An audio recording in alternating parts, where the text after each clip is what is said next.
world after a gentleman's sweep last night of Victor Wembanyama in the San Antonio Spurs. We will break it all down as we roll throughout the show here this morning. It was a Game 5 of the finals that honestly felt very reminiscent of NBA basketball of the late 90s and early 2000s in terms of the defensive intensity that we saw, in terms of the effort that we ultimately saw. Both teams deserve a ton of credit. We'll talk more about the Spurs as we get into the 9 o'clock hour on the East Coast. But right now, this is all about the New York Knicks. They deserve all the credit in the world. And I have been slow to give this group, the praise that they deserve because of my personal feelings. But man, last night, what this group was able to accomplish, the effort that they played with on the road in a hostile territory. Anybody who watched this thing last night, I know the Spurs were at home, but damn, shout out to the Knicks faithful for traveling the way that they did. It looked like and sounded like at times, guys, a Knicks home game. This crowd was really into it, and they deserve a ton of credit for traveling the way that they did. The Knicks, for the most part, on the night, if we're being frank, couldn't hit the wide side of a barn. They shot 36% from the field on the evening. They scored a total of 94 points, and that's where the special stuff comes in. The New York Knicks as a team yesterday scored just 94 points, as I mentioned, on a 36% from the field. If it was not for the King of New York, the finals MVP, Jalen Brunson, who knows where the New York Knicks would be. And it was an absolutely special masterclass type of performance for one Jalen Brunson. 45 points on 14 of 27 shooting, including 15 in the fourth quarter. First player with 15 points in the fourth quarter of a finals closeout game since who? That bald, gum-chewing SOB Michael Jordan, man. Really, really strong stuff last night from Jalen Brunson. And the thing to me that is most special about what you saw from Jalen Brunson last night and really throughout the course of this finals, whenever the Knicks have needed a basket, whenever the Knicks have had to have a bucket, Jalen Brunson's got it for them. All of the conversations about him being too small, and we'll let you hear from Becky Hammond as we roll throughout this show here this morning as well. All the conversation about him being too small, all the conversation about him, quite frankly, not being talented enough. There were real questions about whether Brunson can be the best player on a championship team. He proved the entire country, including myself, absolutely wrong last night. Breaking narratives. The one narrative that I continue to harp on, and I got this from my good sis Becky Hammond. Shout out to Auntie, right? I have long been a believer when team building, when I play my damn GM mode on 2K, I build my teams the same way. When I do my player, I build my teams the same way. You're not going to find me building some Mighty Mouse as point guard that stands at 6'2", because throughout the history of the NBA, traditionally, those guys don't win. Jalen Brunson said, hold my bacon, egg, and cheese last night based off of what he was able to do. Jalen Brunson, fourth player listed at 6'2" or shorter to win NBA Finals MVP, joining Steph Curry in 2022, Tony Parker in 2007, and the aforementioned Isaiah Thomas in 1990, man. It was special stuff from Lord Brunson last night. He was on one, man. And here's the incredible part about it, if you're a New York Knicks fan, and admittedly, as you all can tell, I'm not, right? If you're a Knicks fan, I feel like, just like with me, with Jaden Daniels in 2024, when we're going on that run, we saw it, but like y'all was late to the party. if you're a Knicks fan, you know Jalen Brunson's been getting jiggy with it all year long. This is who he is. His story, I mean, I got a couple, y'all know how I get with nicknames, right? I'm calling him the King of New York. He's got that title, that moniker for now. I called him Mighty Mouse, as you all know. But, like, man, when it comes to Jalen Brunson, can we give him a new nickname? The American Dream, Jalen Brunson. That's what we should call him. The American Dream, Jalen Brunson. You know why? He embodies what the American dream is about. It's about not letting your circumstances dictate your work ethic. It's about putting every last drop of effort you have into your craft and into your livelihood. And it's not falling victim to the system per se. It's not allowing outside noise to influence your confidence and, more importantly, influence your ability. And Jalen Brunson, throughout this postseason run, amidst all the scrutiny, and good morning to Mike Larry on YouTube who types at us and says, look, experts said the West was too strong for the Knicks. Yeah. Hey, this is the time. Pop it. I have nothing. This is the time to do it. You bet your ass. The experts. Me. I'm an expert. I didn't give the Knicks a Flying Dutchman shot. I'm telling you. They might as well have been SpongeBob versus the Hash-slinging Slasher. No shot. I'm telling you. Nobody across the country gave this group a shot. Yet, they rallied. They embodied the toughness of their head coach. They embodied the toughness of their point guard. And more importantly, in the piece of this that I think is most special, they embodied the toughness of the city of New York. These people that have rode with this Knicks franchise for the past 53 seasons, they deserve all of the credit. They deserve all of the credit. The way that they traveled this year, the way that they traveled throughout the course of this postseason, the way that their belief never waned, even when it looked like the Knicks were about to get bounced. It feels like the Hawks series was just yesterday, guys, with C.J. McCollum, whack out, lit the Knicks' ass up, and it looked like they had no answer. This run that we're watching right now, am I getting emotional here talking about this? Not that I'm getting emotional. My eye just watered. Chill on me here. I hate the Knicks. I hate Me too. Imagine me. I had to spend 2 hours glazing them. This is not something that I enjoy doing, but I understand. I have to give credit. Carlos has to give credit. America has to give credit where credit is due. This team all year long has answered the call. This team all year long has continued to outkick their coverage.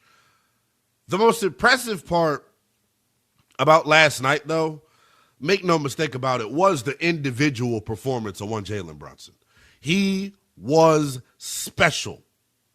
45 points for Jalen Brunson. The rest of the team, 49 points. So if that doesn't show you what type of performance he had in a closeout game, I don't know what else to tell you, man. This dude embodies what being a superstar is about. You can talk about the height. You can talk about the lack of size. Everything he lacks in size, he makes it up in toughness, grit, shot-making ability. So I'm 28 years old, right? I go by the youngest in charge. I know that, right?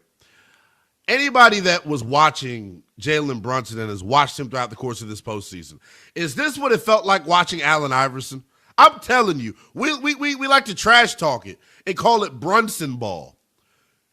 But like, damn, watching him go one-on-one last night and score at will and not be stopped from getting downhill and not be stopped from getting to a spot, it was super duper impressive to watch that brother maneuver last night. As I continue to reference, man, a historical performance from one Jalen Brunson, in or out to NBA Finals MVP fourth player all time to score 45 in a finals clinching win, joining Bob Pettit in 1958 for the Celtics, Giannis in 2021 against the Suns, Michael Jordan in 1998 against the Jazz. So Jalen Brunson, quite literally a history-making performance last night. He is the straw that stirs the drink for the New York Knicks. He is the king of New York. The question that we're going to ask as we roll throughout this opening hour of the show, and I want you all to begin to line up on the phones at 310-840-4910 here on this Sunday morning. It is the People Show. We want to hear from you. Let me tell you a little something about the Knicks. This is incredible. I hate it. I don't want to relish it. I don't want to really get too caught up in it. But damn, a championship is a championship. And when you do something for the first time in 53 seasons, I got to give credit where credit is due. Speaking of giving credit where credit is due, we're going to let you hear the best audio post-game from the NBA Finals. There were a couple tear-jerking moments if you were really watching last night. Jalen Brunson really struggled all night to kind of compartmentalize what was happening. He struggled all night to really put it into words, his emotions. You know who didn't have a lack of words? His head coach, that bald mamma jamma, that follically challenged brother, Mike Brown, who has been around the block before. A dude that is, dealt with adversity. A dude that has been fired several times throughout his time in this sport. For him to get his redemption against the point guard that he got fired for turning down in terms of De'Aaron Fox, for him to be the one that leads this Knicks team is super special. Mike Brown, soaking in the moment post-game, had this to say about the star-studded performance of the King of New York, or better known as the Finals MVP, Jalen Brunson.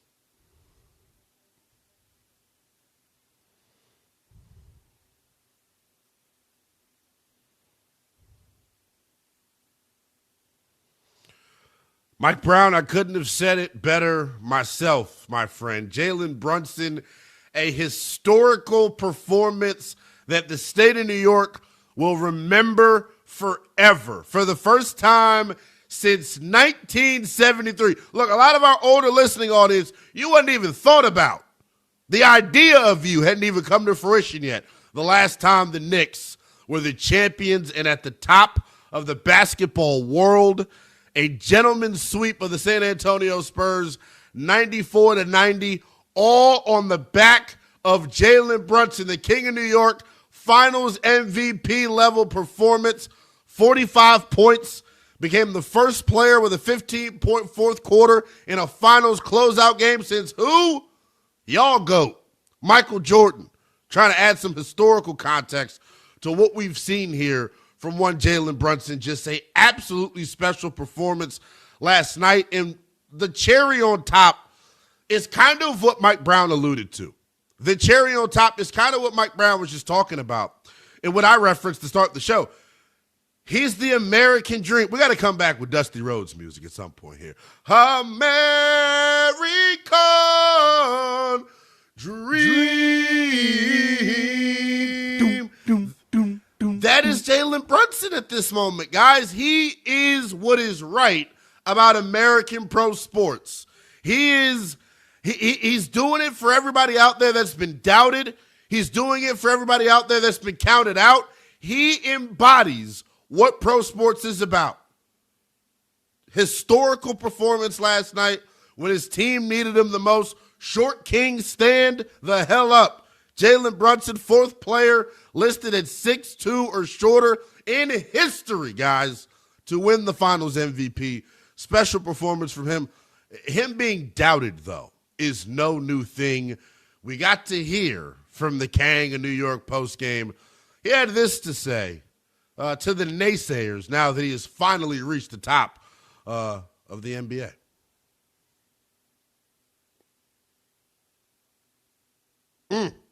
Short, sweet, to the point. I'll peel the curtain back here a little bit. Going around this morning, try to find post-game audio from him in particular. It was difficult. He was so chock full of emotion last night. He wore it on his sleeve, and you can tell by one, the effort that he plays with on a night-in, night-out basis, and then two, the emotion that he was overcome with when talking to Lisa Salters. You can just tell how much the moment meant to him, man. Jalen Brunson breaking the New York Knicks finals scoring record, 45 on the way out for the New York Knicks. We're just getting rolling here on Sunday Morning Sports with the youngest in Charles and Willingham, taking you coast to coast, bringing you the latest and greatest in the world of sports as we get you up to 11 a.m. Eastern time. The big news of the morning. Let me tell you a little something about the Knicks. For the first time in 53 years, the New York Knicks at the top of the basketball world. Now that the New York Knicks have won the title, now we can get to the good stuff. Where does Jalen Brunson rank amongst the greatest Knicks of all time? We'll chew on that, plus we'll hear from Rick Brunson, the papa of one Jalen Brunson, next here on Westwood One Sports.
Shout out to our stone cold killer, Andrew, behind the glass, taking your calls. 310-840-4910. That's how you stay sharp, man. They call that Mrs. Stay Ready to keep from getting ready. We're ready to celebrate the New York Knicks, champions and kings of the NBA world for the first time since 1973 after a gentleman's sweep of the San Antonio Spurs. Jalen Brunson, the king of New York. The question we're going to ask here throughout this 8 o'clock hour, he's the king of New York, but is he the greatest Knick of all time? Who better than to answer that question than former Knick and his daddy, Rick Brunson? He had this to say on the post-game show about whether or not his boy is the greatest Knick of all time.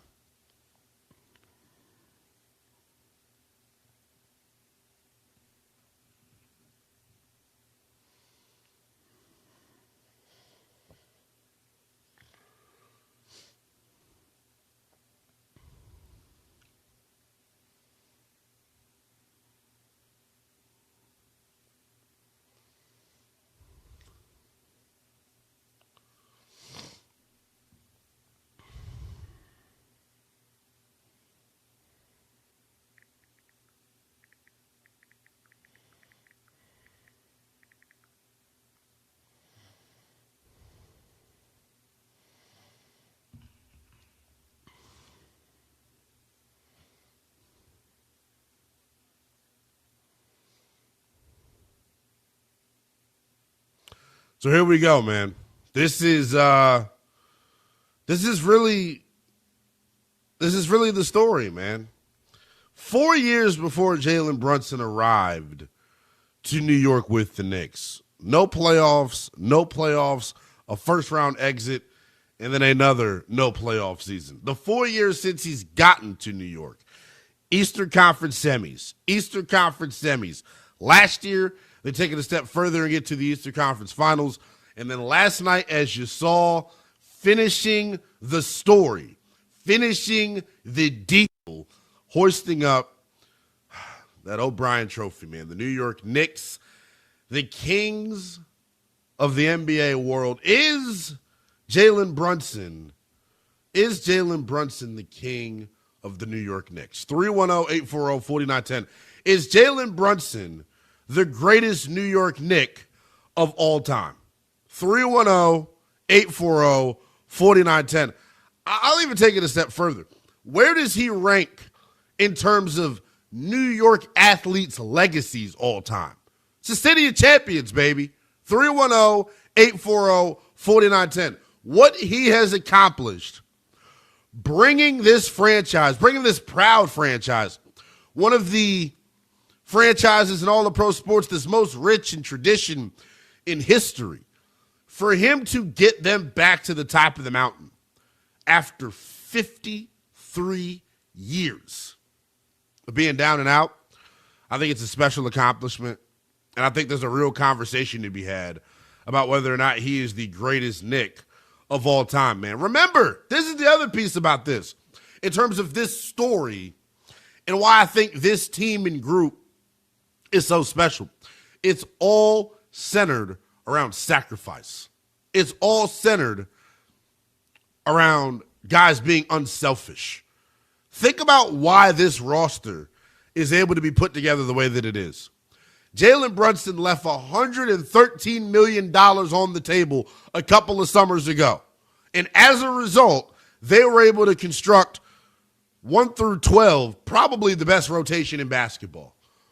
Like, it is impressive to watch this group.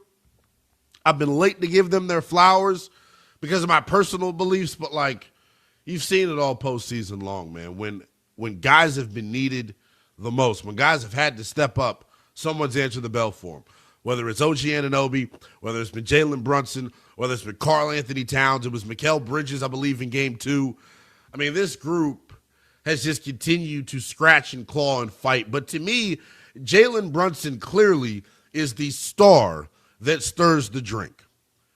Where does he rank amongst the all-time Knicks?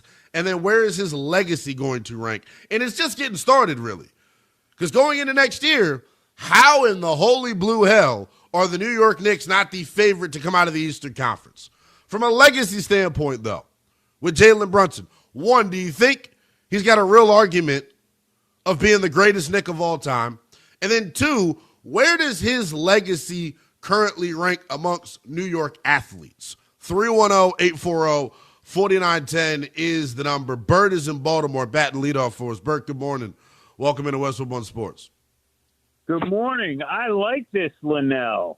I like this Lynnell so much better than the whenever their backs are against the wall. Yeah, whatever. Come Bert. out, Yeah, blah, whatever. blah, blah. Yeah, whatever, Bert.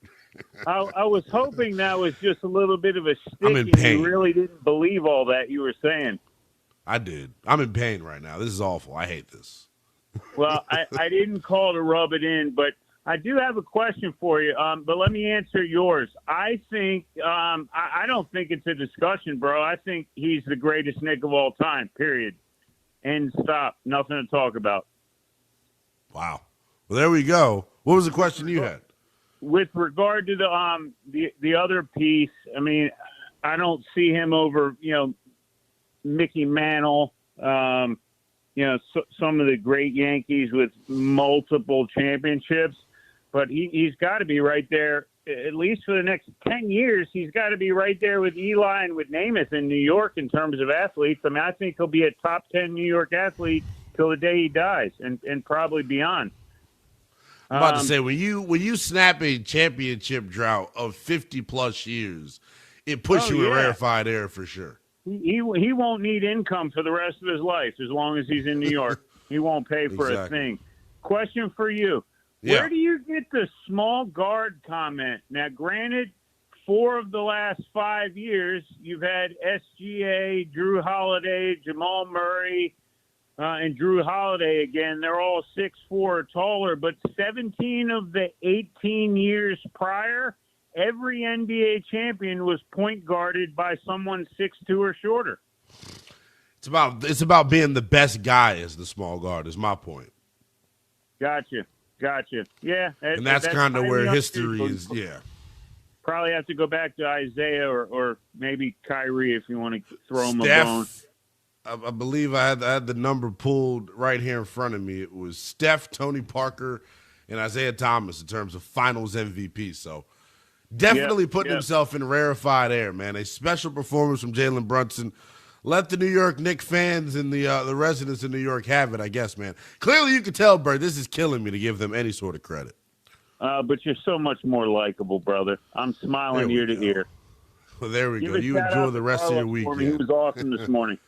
For sure, man. And you enjoy the rest of your weekend. See you, brother. 310-840-4910. You see how Bert just comes in and takes the life out of me?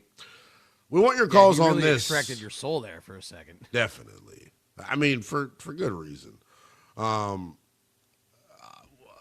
at a loss for words because I like Jalen Brunson. I don't like the Knicks. Can I be honest? I like Brunson. I can't stand the Knicks. I'm impressed, though, man. Just when you put everything into context, with what he's done, signing there via free agency on a deal that, honestly, wasn't some mega max deal. And then think about this, Carlos, do you remember? Because you were somebody that was deeply entrenched in that New York sports scene at the time, bro. They didn't want Jalen Brunson, bro. They thought they were getting LeBron, Kevin Durant, Giannis. Brunson, or it was a consolation prize. He was the fallback. That's exactly right. And there were guys in this New York sports radio scene that were clowning it. I mean, yours truly. I openly laughed at the signing. I was like, okay, the Knicks just got to spend some money. They threw it on Brunson. Nobody knew. The Knicks sure as hell did not know he was going to develop into this guy. Dallas certainly didn't know because they let him walk for nothing. They offered him $4 for $55 million, man. Yeah, one of the more disrespectful contracts. Crazy. It's been crazy, and I'm glad that you used the word that you used. He developed into this. Jalen Brunson deserves all of the credit for getting himself to this point, for continuing to put in the work, for continuing to chop the wood day in and day out. That's why we came back with the song that we came back with, man. He is the American dream, Jalen Brunson, man. Not letting your circumstances dictate your work ethic. It's why he was at such a loss for words post-game, man. He's sitting there, and you can literally see him looking back on, hot summer days in the driveway, hot summer days on the blacktop with his pops, man, being pushed to his limit all for this moment. He referenced, alone time in the gym, practicing these difficult shots that he makes seem routine on a game-in, game-out basis, man. He is a special dude. He is a special individual.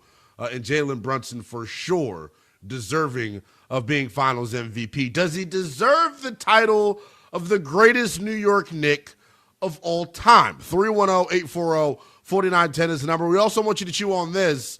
Where does he rank from a legacy standpoint amongst the greatest New York athletes? When you snap a championship drought of 53 years, ladies and gents, and then you score 45 of the 94 in a closeout, we got to have these type of conversations. Johnny is in Atlanta wanting to check in. Johnny, good morning.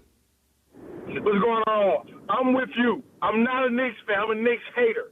But I got to give congrats, man. You deserve everything. But the biggest congrats, I got to give it to Mike Brown for winning a championship over a person who ran him out of Sacramento, and that was ice cream on the cake right there. So congrats to Mike Brown. Sacramento had him a coach. They didn't want him because their favorite player didn't want him. And guess what? He just won the championship. And to your point, he's the best Knicks of all time is Jalen Brunson. He probably like fifth or best player in New York because the king of New York is Derek Jeter. I don't care. I'm a baseball fan, but Derek Jeter's a better player. But that's my take. Hey, congrats to the Knicks and Jalen Brunson. It's hard for me to say that because I'm a Knicks hater. Yeah, I know. But Mike Brown, big ups. And De'Aaron Fox, get out of Sacramento. I've been saying that for the longest of Willingham. He needs to go. Dylan Harper's the guy. That's my take. We're going to get to the brilliance of Dylan Harper in the 9 o'clock hour. But, this Jalen Brunson kid is special. You cannot overstate what he accomplished, not only in this postseason, but not only in this finals, rather, but in this postseason, man. Just continuously showing up big when his team needed him the most, man. Jalen Brunson, the king of New York. Is he the greatest Knick of all time? 310-840-4910. And where does his legacy stack up against the greatest Knicks of all time? Let's go to Ron in South Carolina wanting to check in. Ron, what's going on? Good morning. Prisoners of the moment, because people are forgetting about Walt Frazier, Earl Monroe, Willis Reed, and the New York Knicks of the 70s who were great. And they didn't do it but once, did it twice.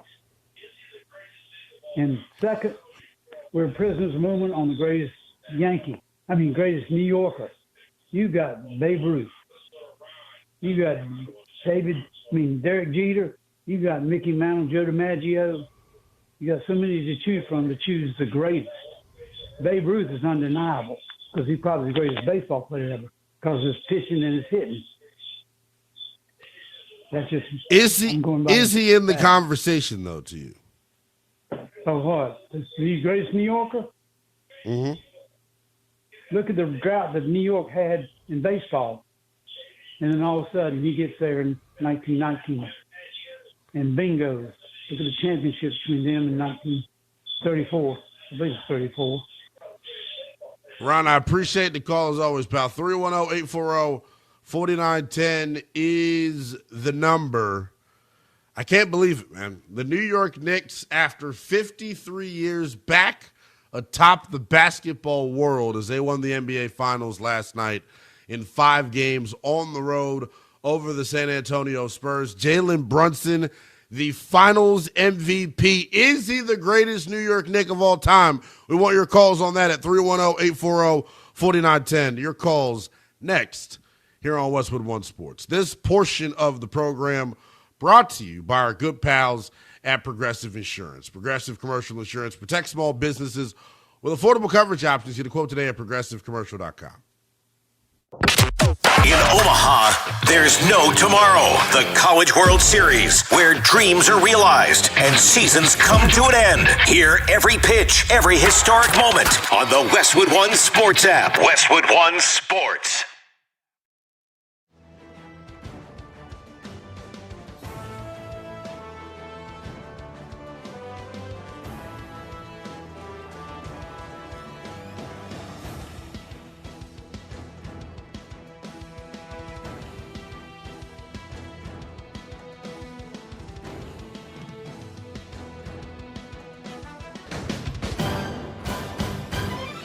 At the tone, the broadcast will begin in 4 minutes, 30 seconds.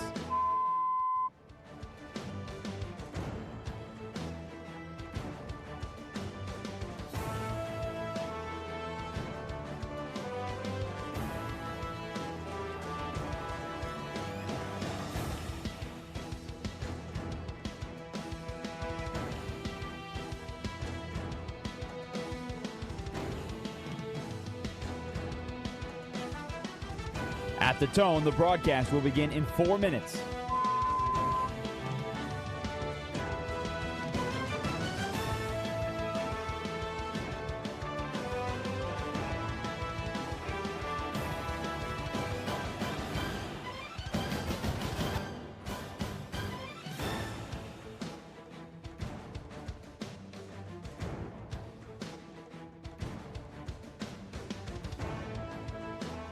At the tone, the broadcast will begin in 3 minutes and 30 seconds.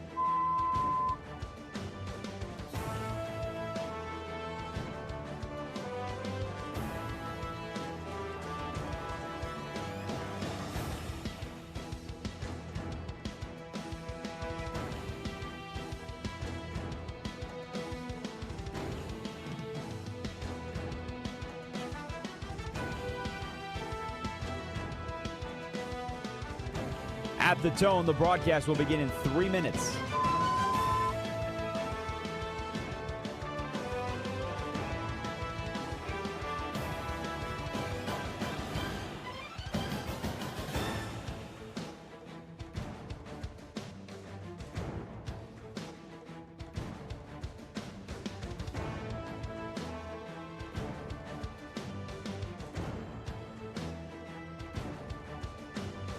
At the tone, the broadcast will begin in 2 minutes, 30 seconds.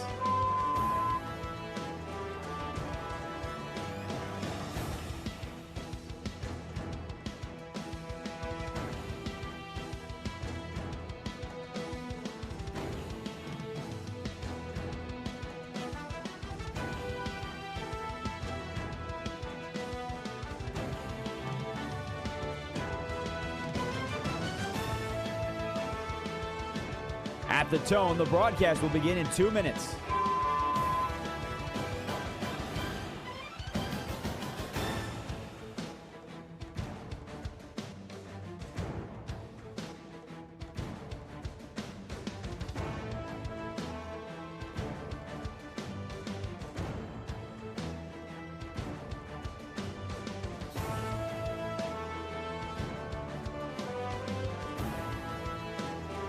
At the tone, the broadcast will begin in 1 minute, 30 seconds.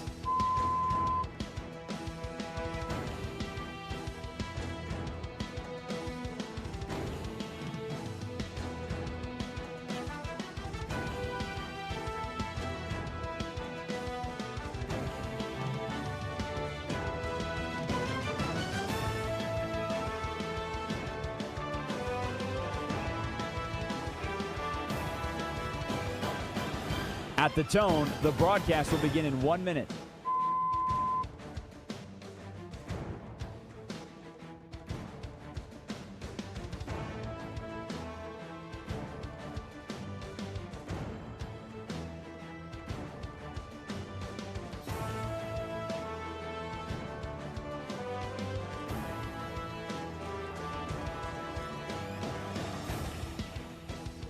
Stations, this is your final time check. At the tone, the broadcast will begin in 30 seconds.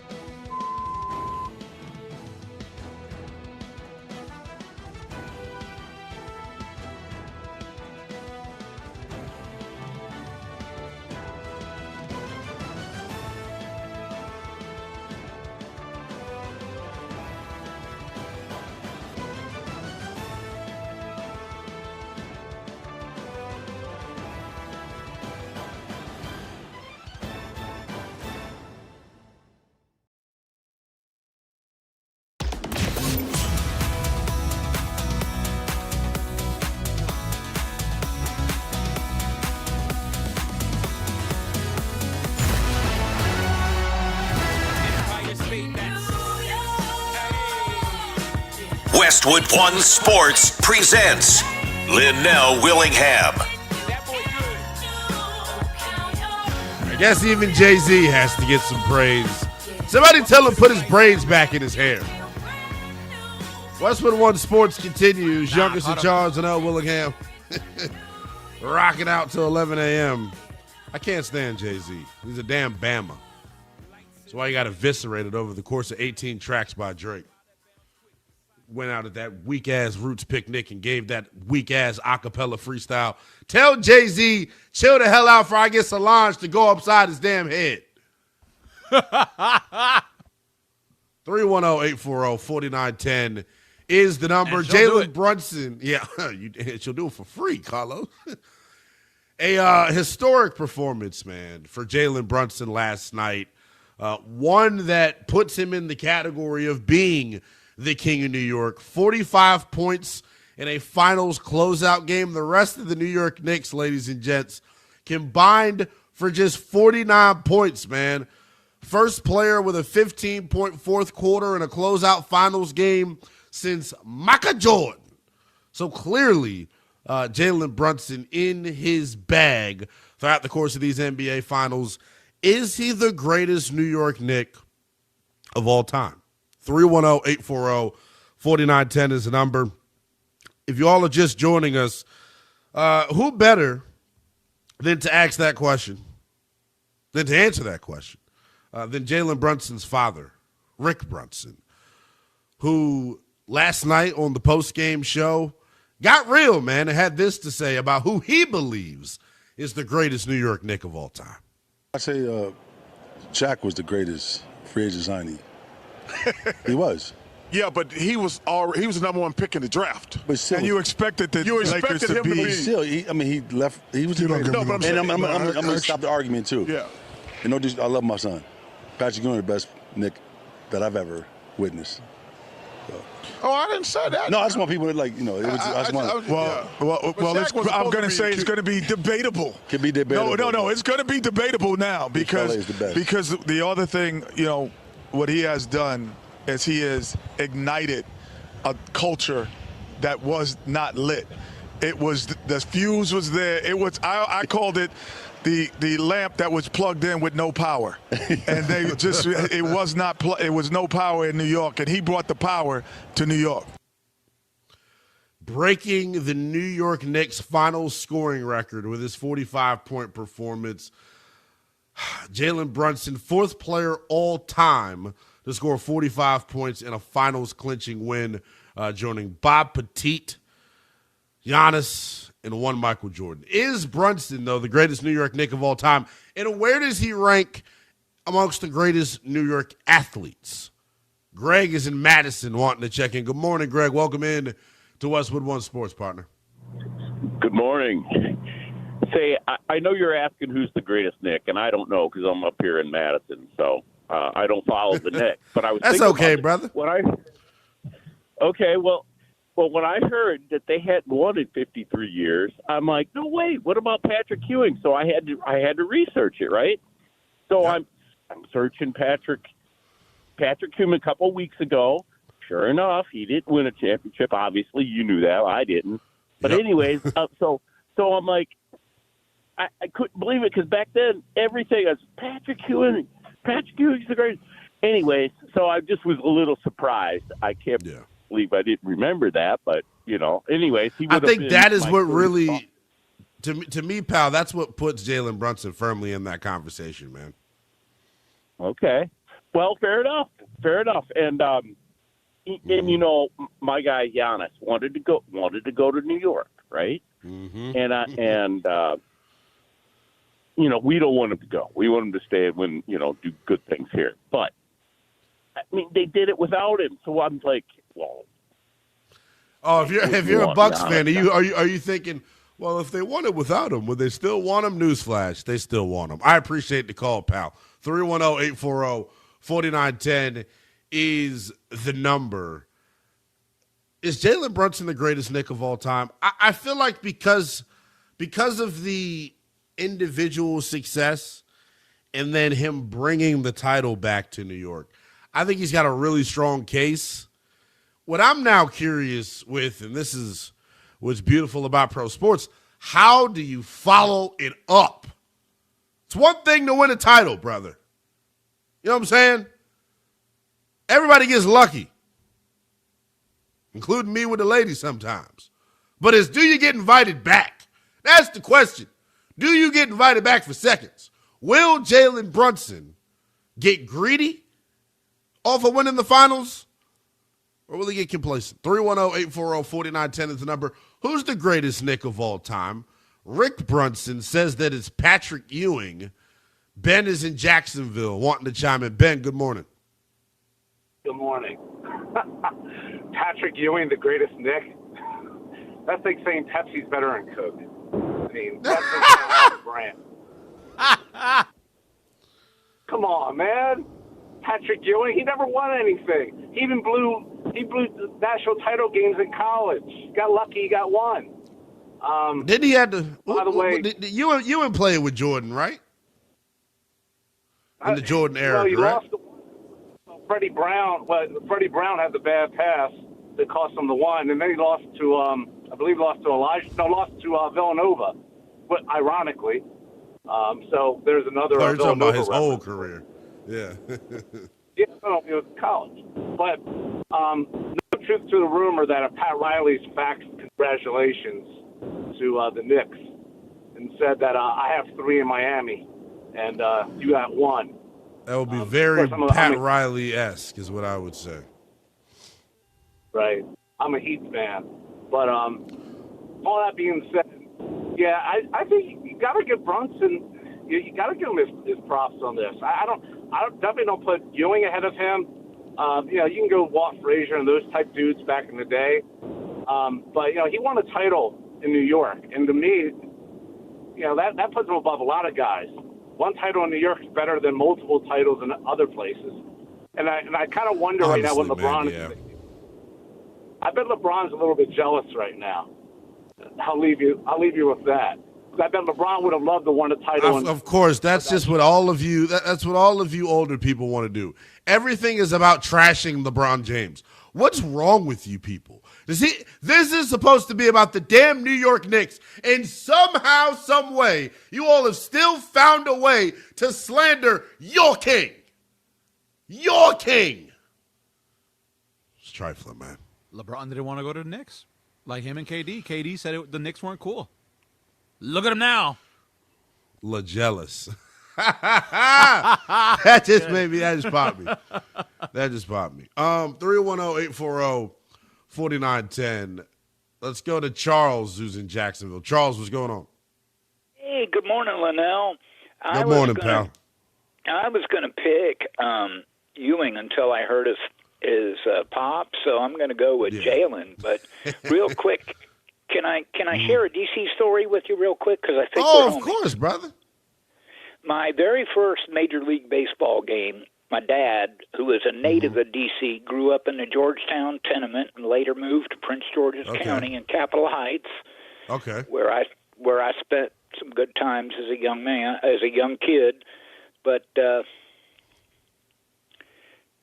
my first ball game, he took me to RFK Stadium in 1963, and we saw the Senators play the Kansas City Athletics in their wild satin and green uniforms, and DC won that afternoon. That was so great.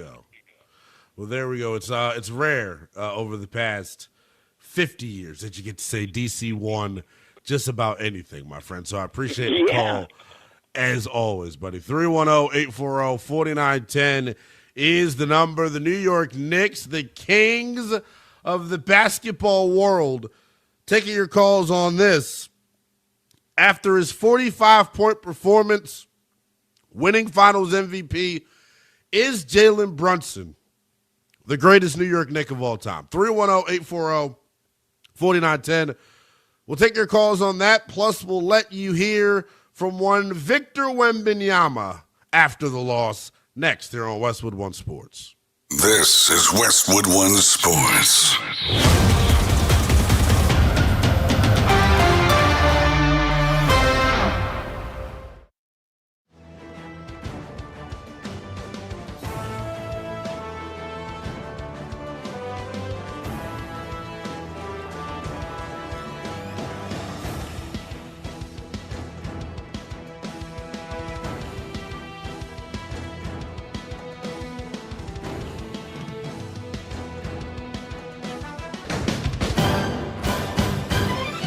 At the tone, the broadcast will begin in 4 minutes, 30 seconds.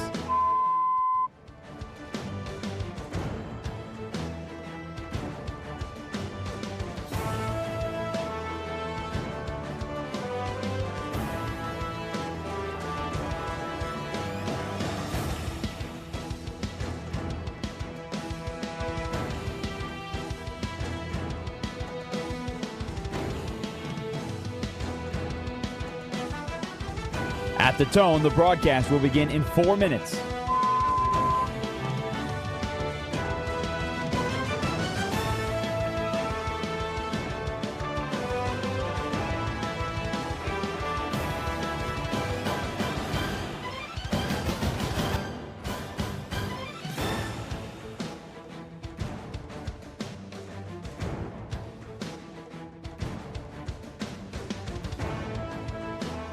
At the tone, the broadcast will begin in 3 minutes and 30 seconds.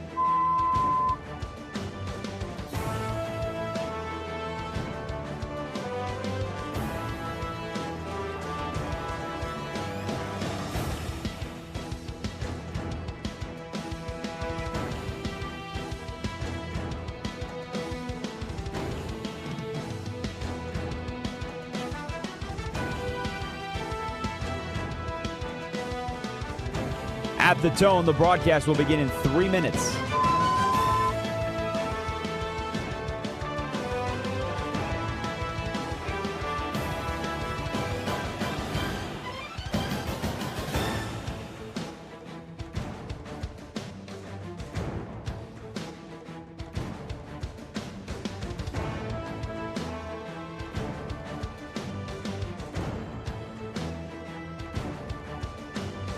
At the tone, the broadcast will begin in 2 minutes, 30 seconds.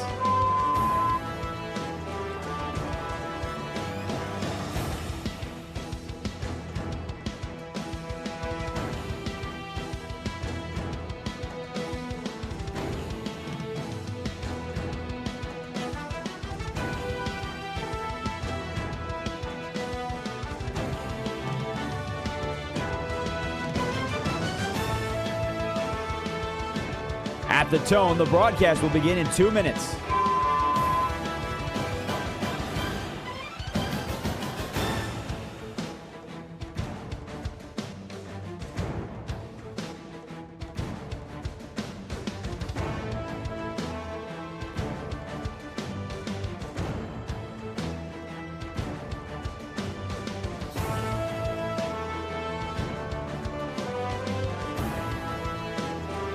At the tone, the broadcast will begin in 1 minute, 30 seconds.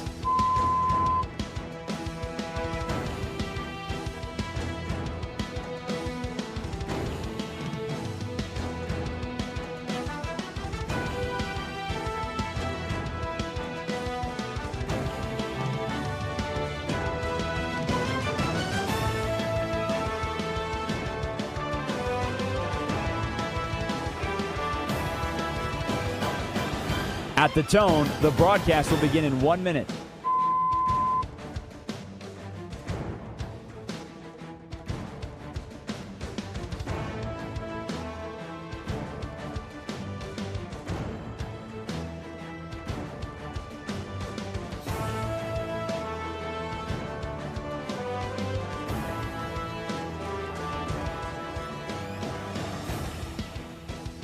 Stations, this is your final time check. At the tone, the broadcast will begin in 30 seconds.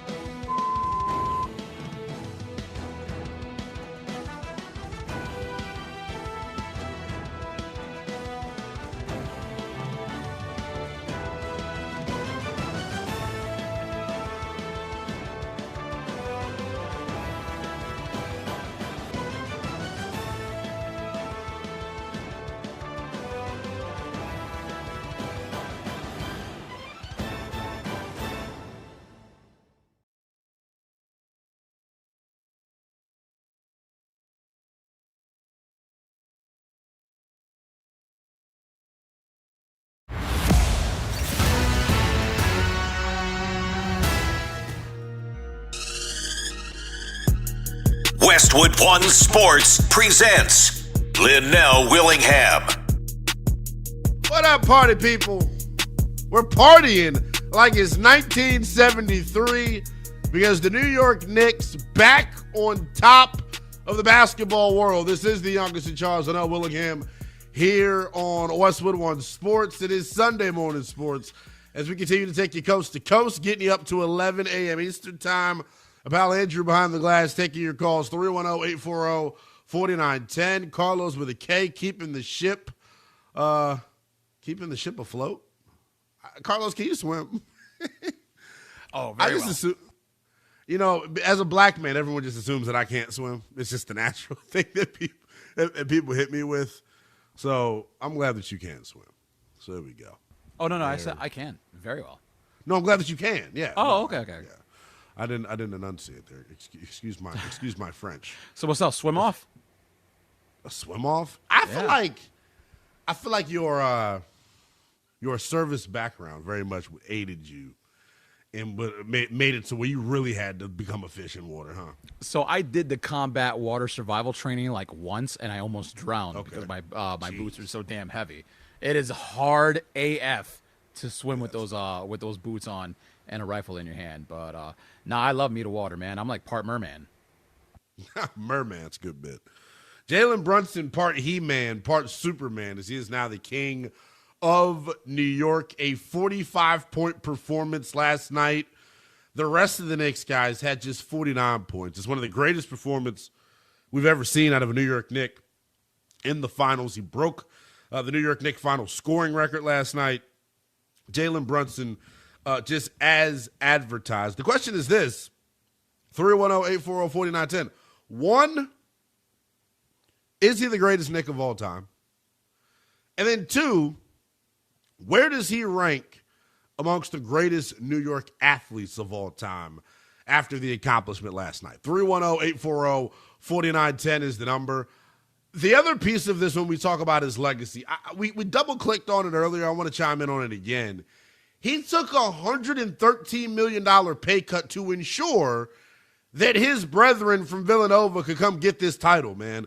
So when you sacrifice at that level, the basketball gods, the universe, damn it, rewards you. And I think it's a big reason why Jalen Brunson is who he is right now, man. And we're having this conversation. Is he the greatest New York Knick of all time? Tommy out in Michigan wanted to check in. What's going on, Tommy?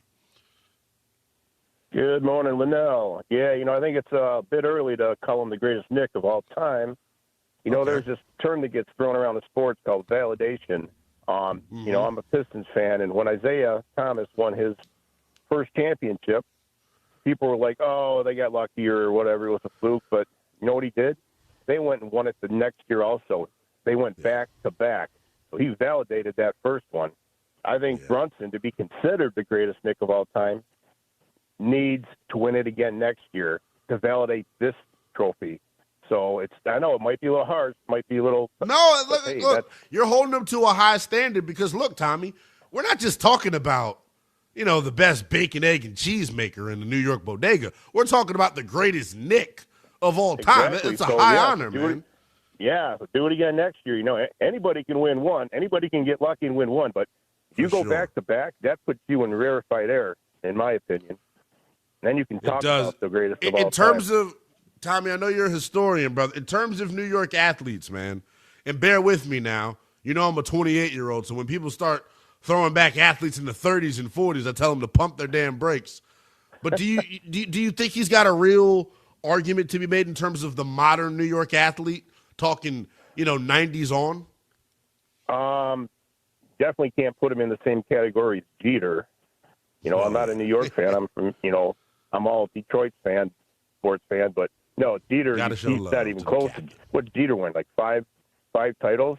At least win another one. He was the man. So he was the man. I don't know. I think it's fascinating. Tommy, I appreciate you as always, buddy. Enjoy the weekend, man. 310-840-4910. I think the most impressive piece about what Jalen Brunson has accomplished in New York is what me and Carlos were alluding to earlier. It's almost like, and this never happens, by the way, and if it's happened to you, then shout out to you. This is like This is like going out with a friend group and you had your eyes set on one person the entire night. You knew, yeah, I'm about to get with LJ's cousin Denise. You know what I'm saying? You had Denise on your mind all night long. Denise got the bust down weave. Denise got the nice Chanel bag. Denise got the nice bracelet. Denise got a body put together. Denise is the one. But all of a sudden, Denise ends up with Charles. And then you got to go with Lola. But Lola, while on the outside, Lola might not be all that. Lola on the inside, damn it's got some Jalen Brunson to her. That is what it feels like in terms of the Knicks and their relationship with Jalen Brunson. He was the consolation prize, man. For years, there was like a 2-3 year period where the Knicks were creating and making moves within the margins to make sure they had enough salary cap space to bring in a Kevin Durant, a LeBron James, name your current NBA star, and then they bring in Mighty Mouse, Jalen Brunson. And Lola got that dog in her, man. You know it. So I am thoroughly impressed just with the overall context of how he got to this point. There's a reason we came back with the American Dream music. He embodies to me what America's about, man. Last night was David versus Goliath, man. David came out on top. 310-840-4910 is the number. Does Jalen Brunson have a legitimate argument to be the greatest Knick of all time? And where does he rank to you amongst the greatest New York athletes? 310-840-4910. This is good. What better place to go than to New York to ask this question? I got Charlie is in New York wanting to chime in. Charlie, what's going on, man? What's going on? Just made it to work. Well, congratulations to you, brother. Thank you. Glad you made it safe, man. What you got for us, man? Here's the thing. Jalen Brunson, sure. He's the GOAT, Nick, whatever. But he doesn't hold a candle to the amount of aura that Carmelo Anthony has. As a Knick, he's still the coolest Knick. And Jalen Brunson just doesn't get up to that level. What? You know why Jalen Brunson's a better Knick or a cooler Knick than Carmelo? What's cooler than holding hardware? What's cooler than being the last team standing? What's cooler than being at the top of the mountain? What's cooler than being the apex predator? Come on. It is the New York Knicks world, and we're just living in it right now. Melo, he wears those sick-ass hats, and he's just the coolest guy around. No, he does have. No, if you're being legit, if you're being for real about the aura part, Melo puts it on now. I ain't going to argue with you on that. Melo puts it on. Melo got a beautiful woman on the side, or women, depending on what day of the week it is. Melo is the man. Yeah. But Jalen Brunson's the man too, dog. I appreciate the call. Enjoy your shift, buddy. Yeah. 310-840-4910. He said Melo's got aura. Aura, yeah, Melo's got aura. But, like, you remember when Jalen Brunson in the last game hit, like, the backward shot where he got fouled and hit the and one, and he literally shot it, like, with his left hand behind his head, and then he made the basket and he looks at his hand? That's aura. That is aura. When you look at it and you get the old Booker T and you the five-time, that is aura, ladies and gentlemen. He's got it, man. I think, and I'm searching for the right word. Here we go. Hey, Carlos, tell me if you agree with this. And this is, to me, Jalen Brunson's not arrogant in terms of, like, talking. As you could tell, post-game, he really was hesitant to really pop it. He walked into the post-game presser saying, should I talk my ish or should I be humble? He's got a showmanship about him, man. He's a showman in terms of how he plays, for sure. And I think that, to me, is that entertainment value, that, quote, aura that the last caller was referencing. Yeah, aura is showing up to the cookout and having some hardware on your finger, man. Like, what more aura do you want than winning, man? And I'm hearing all these callers and everybody's takes on, where does Brunson lay as, like, the greatest Knick, man? And no one said the obvious right now. Brunson, at very worst, is the number 2 greatest Knick of all time. At worst. At worst. Brother, and in a 53-year drought ends the conversation for a lot of Knicks. I think it puts him right over Patrick for sure. I mean, listen, I understand that Patrick Ewing was that dog, and he carried those 90s teams, but they didn't get it done. The only only Nick that I could possibly say that you would put above Brunson just because it's a numbers game and what he was able to do, the OG captain, Willis Reed. Willis Reed probably still is the greatest Knick of all time, but let's just say in a crazy world, and it's not so crazy anymore because, hey, the Knicks got one. Right. Let's say Brunson gets one more, forget it. Brunson clears everybody. But it's strange to say this, Lynnell, and I'm going to kind of throw a little bit of a curveball here. I don't think that Jalen Brunson is the greatest Knick of all time, but I do believe he is on that Mount Rushmore of New York sports. I think he's on that pantheon. It's Derek Jeter. It's Jalen Brunson. It's crazy. I don't think he's the greatest Knick, but I think he's like the second most impactful New York athlete in the last 30 to 40 years. For sure. I don't think there's much debate with that, especially when you use the word impact, man. And we're going to talk about it all throughout the rest of the show. And it's hard for me to tell the story of the New York Knicks, guys, without talking about the massive $113 million pay cut that Brunson took in order for Leon Rose and company to put this team together the way that they did. We're going to let you hear from James Dolan coming up here in this 9 o'clock hour as well. You want to talk about a self-aware owner? His comments right after the final buzzer showed you just how self-aware he is. How self-aware are you? Do you think Jalen Brunson's the greatest Knick of all time? 310-840-4910. Neil is in Myrtle Beach wanting to chime in. Neil from Dirty Myrtle. Good morning to you, pal. Good morning to you. How are you? Good, First man. went to New Yorker down here. Only Willis is above him right now. And I got a title for him. Reggie was Mr. October. Derek Jeter was Mr. November. Jalen Brunson is Mr. June. Mr. June. I dig it, man. That's fire. You a Knicks fan, Neil? Actually, I watched in 73, but I was a Jerry West fan growing up. I was 9 years old, so I was rooting for the Lakers. So I used to get a lot of flack from that from my friends at the post office in New York. But I was rooting for him yesterday. I've been rooting for him all year long. And, it's a long time coming. A lot of my old Knicks friends in New York, I texted them last night. It was like, it's about time, So that's who I want to hear from the rest of the way here, guys. And I appreciate the call. I want to hear from you Knicks fans that have really had to wear it over the past 53 years. I want to hear from you Knicks fans that have starved, that have been hungry. I want to hear from you Knicks fans that spend your hard-earned dollar to come watch that lousy-ass product over the course of the past 53 years. This is about you.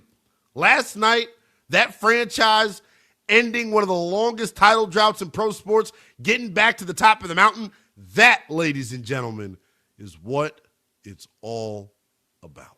310-840-4910 is the number. Jalen Brunson, a 45-point performance in the closeout game last night, joins Michael Jordan, Giannis, and Bob Pettit as the fourth player to score 45 in a finals-clinching win. His 15-point fourth quarter made him the first player since MJ in a finals closeout game to have 15 in the fourth quarter. Does it make him the greatest Knick of all time, though? 310-840-4910. Rick is in Tampa. What's going on, Rick? Hey there. Everybody's talking about soccer, so we got to mention the New York Cosmo back in the 70s, Pelé. He's got to be one of the greatest athletes. Talking about Pele. Yeah, Pele. Mm-hmm. I'll give you that for sure.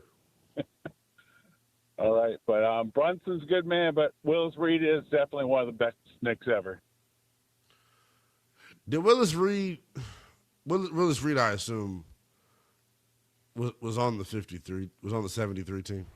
He was on both those championship teams. He won the MVP, the Finals MVP twice. So the fact that he's won two, and Brunson's only won one. Yeah, it's a numbers game. I do think that makes this conversation pretty fascinating. Are people like Andrew? Is someone giving you a hard time on the phones, pal? I looked down. I saw Andrew go like this like 45 million times.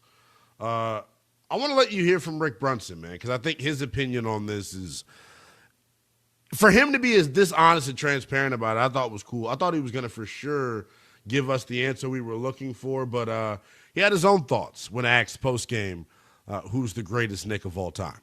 I say Shaq was the greatest free agent signing. He was.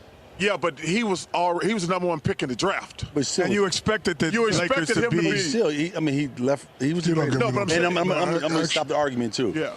You know, I love my son. Patrick Ewing, the best Knick that I've ever witnessed. Oh, I didn't say that. No, I just want people to It was. I just want. I'm going to say it's going to be debatable. Could be debatable. No. It's going to be debatable. What did Beyonce say? If you like it, then you should have put a ring on it, Pat. If you really liked being called the king of New York, being called the greatest Knick, you should have won, brother. It's hard for me, and it's so amazing because in today's day and age, especially with some of y'all old heads out there, ring culture is so important to y'all. How is Brunson not viewed over Pat Ewing? Ring culture is so important to a lot of the old heads out there. That's why y'all refuse to acknowledge LeBron James as the greatest of all time. But man, I would even put him over Willis Reed, y'all. Look at the era of basketball that he's doing it in, guys. No offense to Willis Reed in those teams back in the 70s. This current era of NBA basketball that we're witnessing is the best era of NBA basketball ever.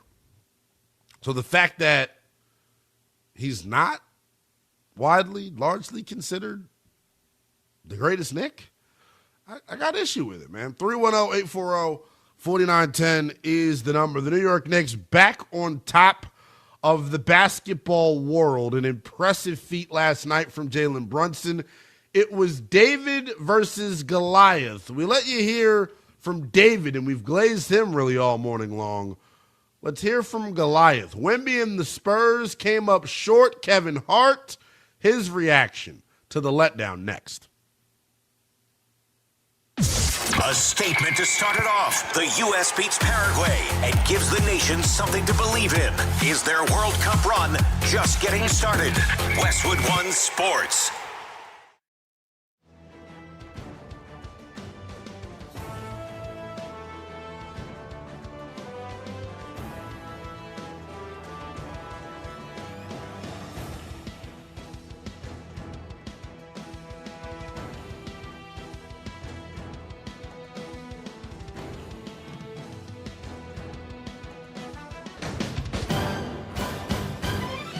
At the tone, the broadcast will begin in 4 minutes, 30 seconds.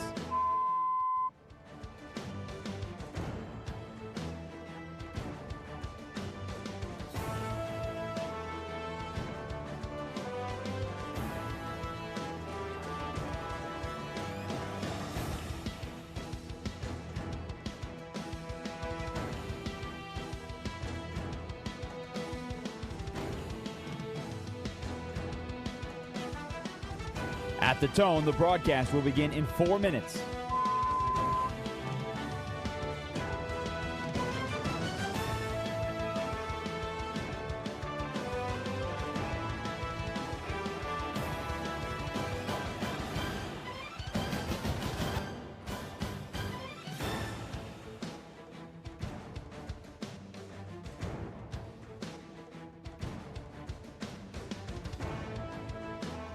At the tone, the broadcast will be in 3 minutes and 30 seconds.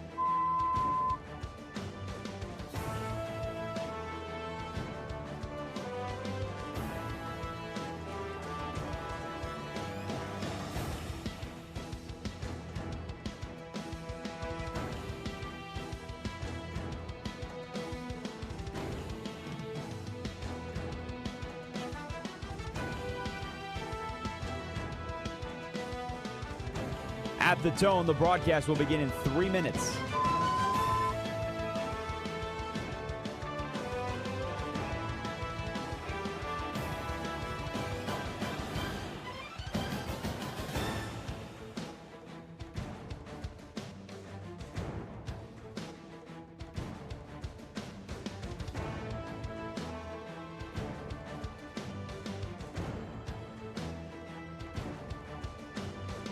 At the tone, the broadcast will begin in 2 minutes, 30 seconds.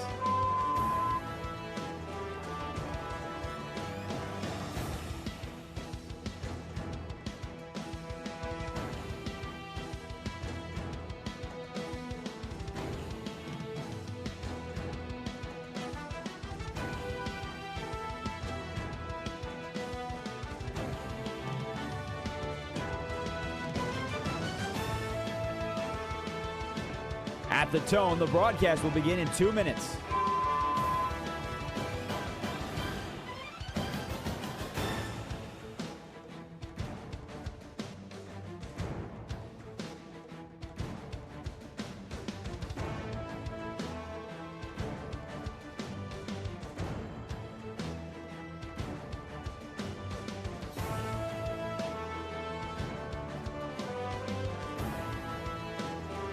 At the tone, the broadcast will begin in 1 minute, 30 seconds.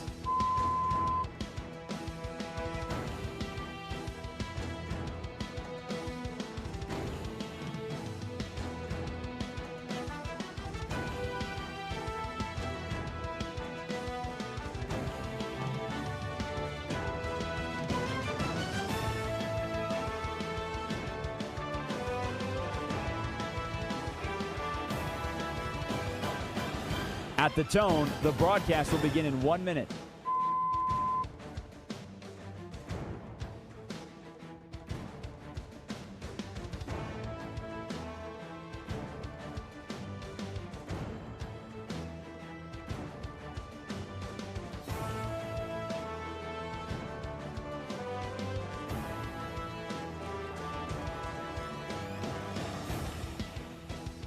Stations, this is your final time check. At the tone, the broadcast will begin in 30 seconds.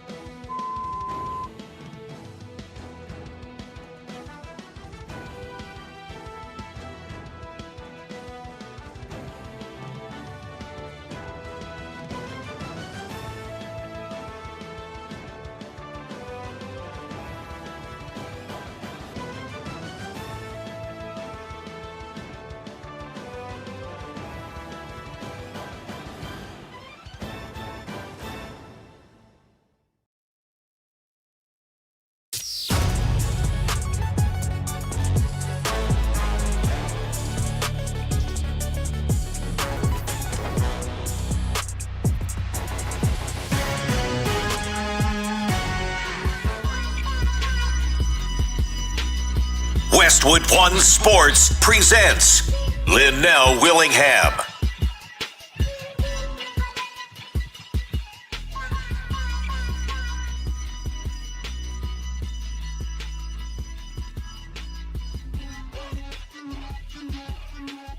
Sunday morning sports continues with the youngest in charge, Lynnell Willingham, as we take you coast to coast.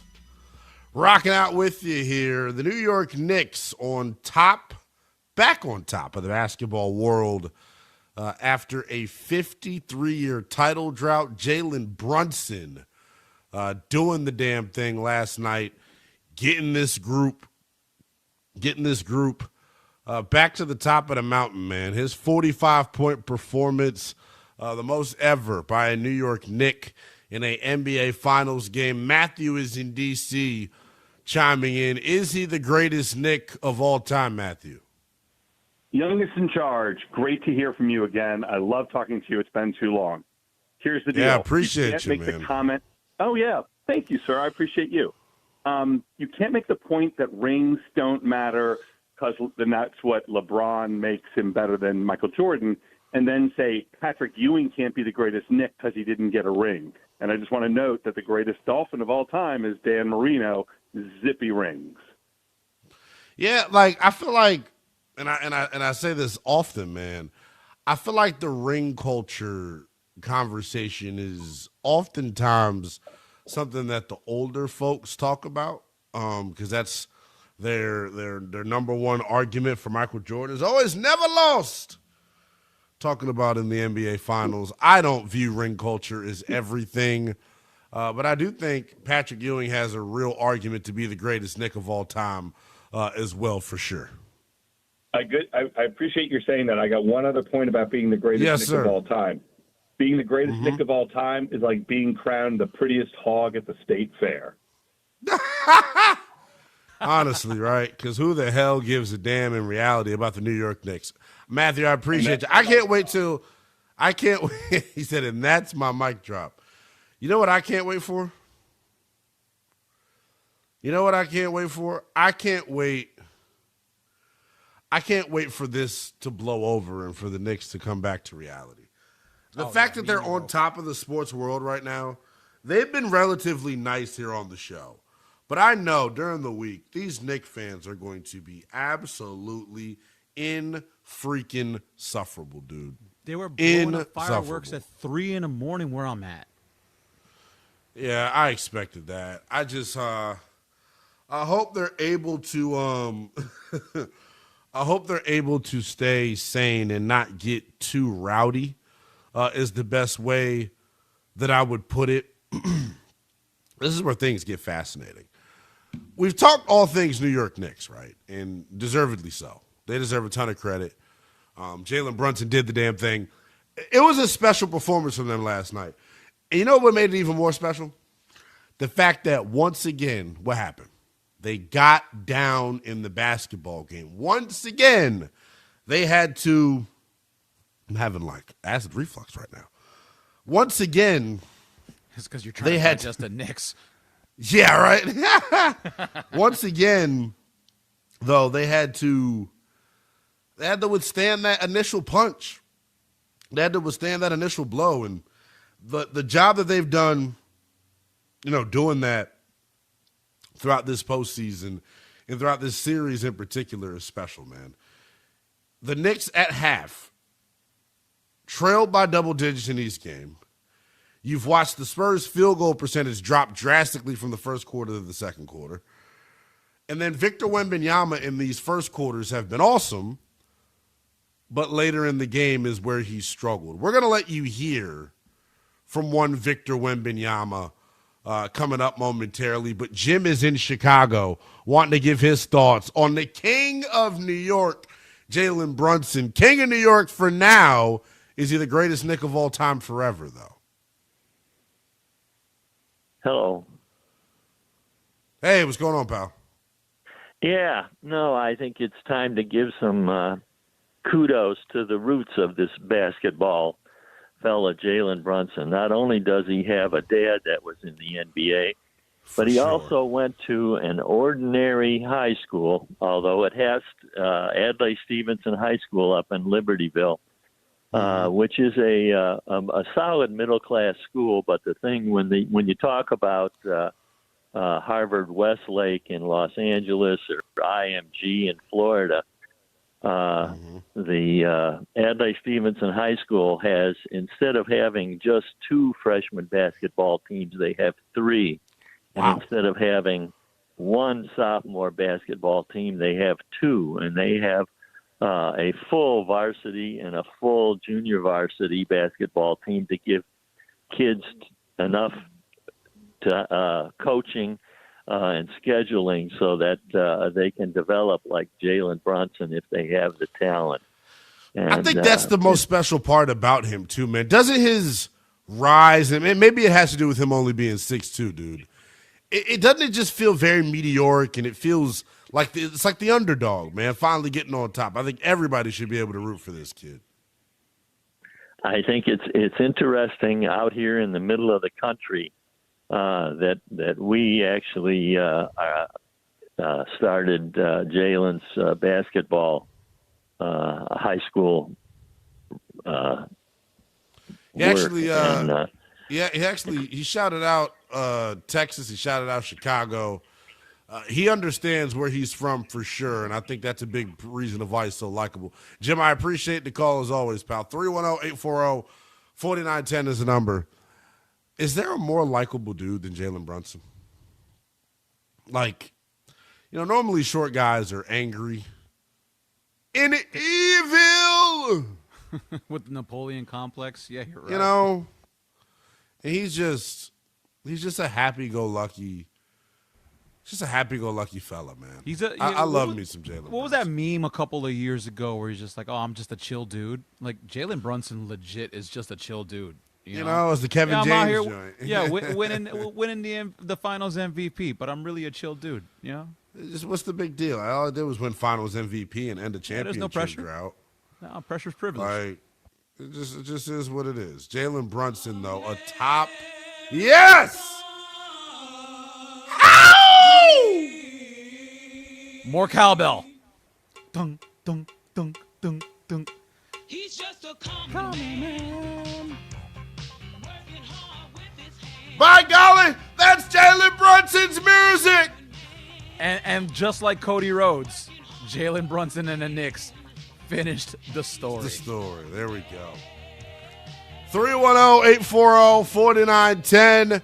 We've nicknamed him the American Dream here on Westwood One Sports. Is Jalen Brunson the greatest Knick of all time? 310-840-4910 is the number. Jalen Brunson, often counted out, often told he was too small, often told he wasn't big enough, often told he wasn't good enough. After reaching the pinnacle of his career, he had this to say last night to the haters that have been doubting him all this time.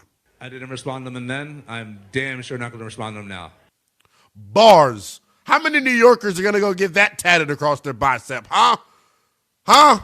You know what's so cold about that? It's basically what Geno Smith said a couple years ago, except he could back it up with hardware. He's just like, they wrote me off. I ain't right back. This goes even harder. For sure. Jalen Brunson, man, his story, one of perseverance, one of overcoming the odds, one of not letting your circumstances dictate your work ethic, man. His accolades throughout his career, and I scrolled past the tweet as we were getting ready to get on the air here this morning, and I'm trying to find it here. What he has accomplished throughout his career, talking about Jalen Brunson, going back to college, going back to high school, like the dude is just decorated. Here are the career accolades for one Jalen Brunson. 3-time All-Star, 3-time All-NBA second teamer, NBA Cup champion, NBA Cup MVP, 2018 National College Player of the Year, the 2018 Cousy Award winner, NBA champion, and then last night, Finals MVP. Jalen Brunson, man, getting it done. You know who we forgot to shout out through all of this? None of this would have been possible tonight without one man lifting the curse. Danhausen, very nice. Very what evil. a good pull by you. He released and relinquished the curse, man. Danhausen, very nice, very evil. Making sure the New York Knicks and Jalen Brunson had good juju. Nick Housen, yes! Hey, Carlos, that's all right, brother. Nick Housen. I dig that. Nick Housen, very good, very small. we got to come up with like a very good, very nice, very evil for Nick Housen. Nick Housen, very orange, a lot of winning. 310-840-4910. Oh, we've been waiting. There's been one man that has had the opportunity, or that deserves the opportunity, to really talk his trash this morning. There is one man that has been on the New York Knicks since the beginning of this series. I told him he was crazy. I told him I wasn't buying it. His Pistons got left in the streets of Detroit, but he's a New Yorker now. No. Mr. Positive, good morning, my friend. Good morning, dynamic duo. Everybody go for your dreams. Oh, my God, yes. Jalen Brunson is the greatest Knick of all time. Social media, the intensity, the spectacle. This was like a Super Bowl, what was going on in New York. And it was nothing like in 1973. That was fantastic. Those guys were great, Willis and Clyde Frazier and the host. But no, Jalen Brunson, I call him J. Bra. Everyone should start calling him J. Bra. J. Bra. And oh my God, Lynnell, and you were for San Antonio, if I'm not mistaken, or you thought maybe they would be able to pull it No, off. I was on the Spurs, Yes. man. I thought the Spurs were Yes, winning, man. Yes, and no, he is I mean, he's kissing Mariska Hargitay, and my man Stephen A. Smith is going to be out of this world for the next month. So is my buddy Chris Cuomo. Unbelievable. Oh, my God. Yeah, I was ecstatic. You know, it's just – and here's the thing, Lynnell. I thought basically San Antonio was a better team. They were just unable to be the coach was not there. The coach couldn't do it for them. But, hey, New York Nick, King of New York, Jay Bra. Everybody go for your dream. I love the Thank you, nickname, guys. by the way, Mr. Positive. Enjoy the weekend. Jay Bra getting it done. 310-840-4910 if you want to chime in. Talking text line wide open for you.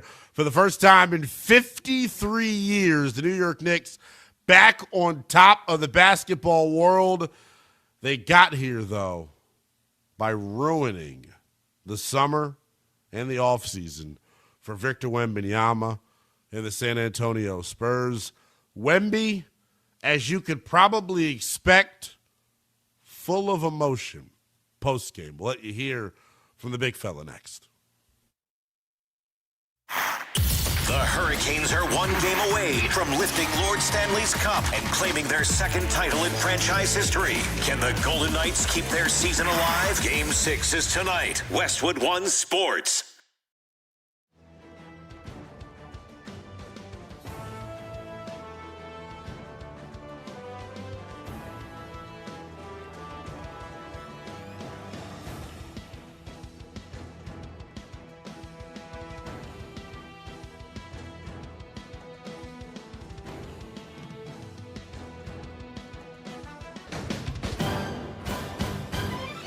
At the tone, the broadcast will begin in 4 minutes, 30 seconds.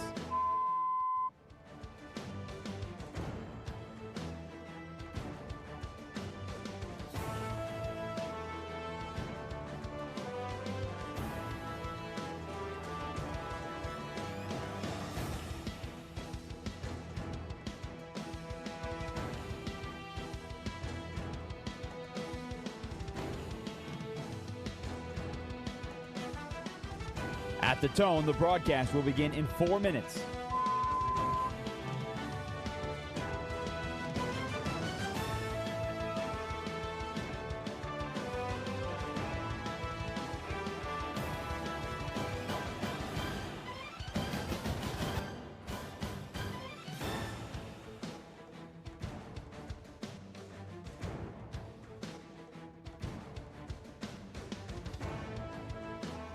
At the tone, the broadcast will be in 3 minutes and 30 seconds.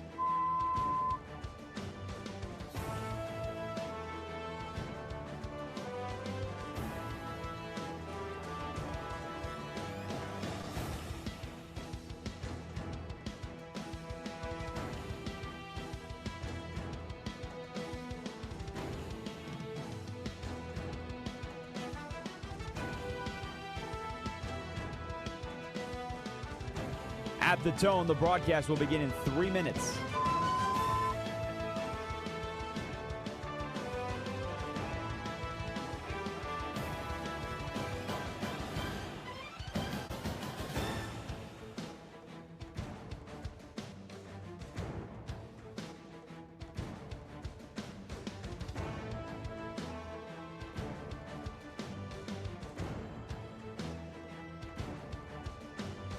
At the tone, the broadcast will begin in 2 minutes, 30 seconds.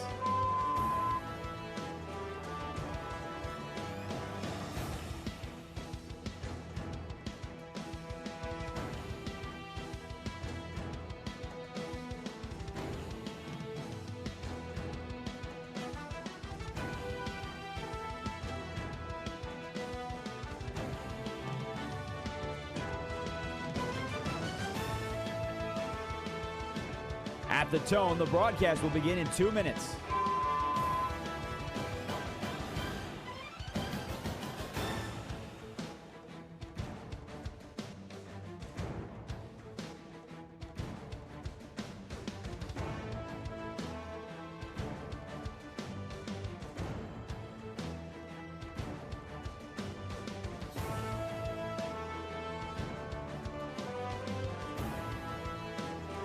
At the tone, the broadcast will begin in 1 minute, 30 seconds.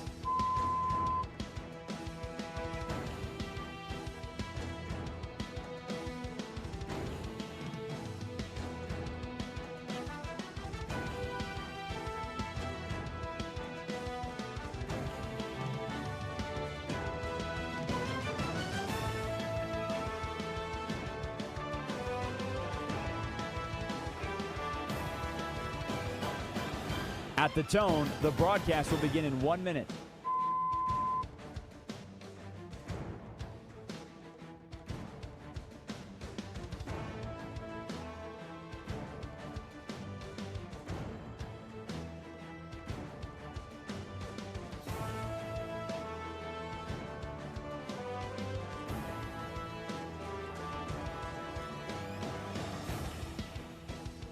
Stations, this is your final time check. At the tone, the broadcast will begin in 30 seconds.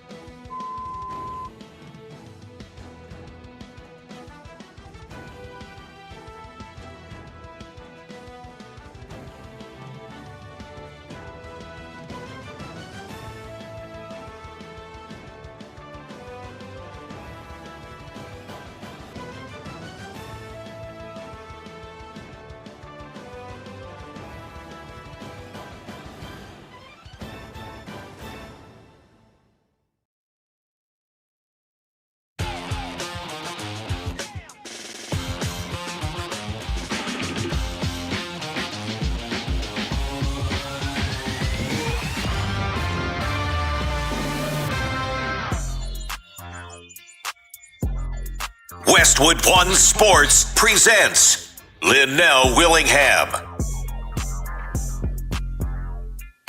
Sunday morning sports continues with the youngest in charge. Lynnell Willingham rocking out with you as we take you coast to coast. I want to switch gears here, keeping things on the finals, but we've talked all things Knicks. Let's talk a little bit about the Spurs.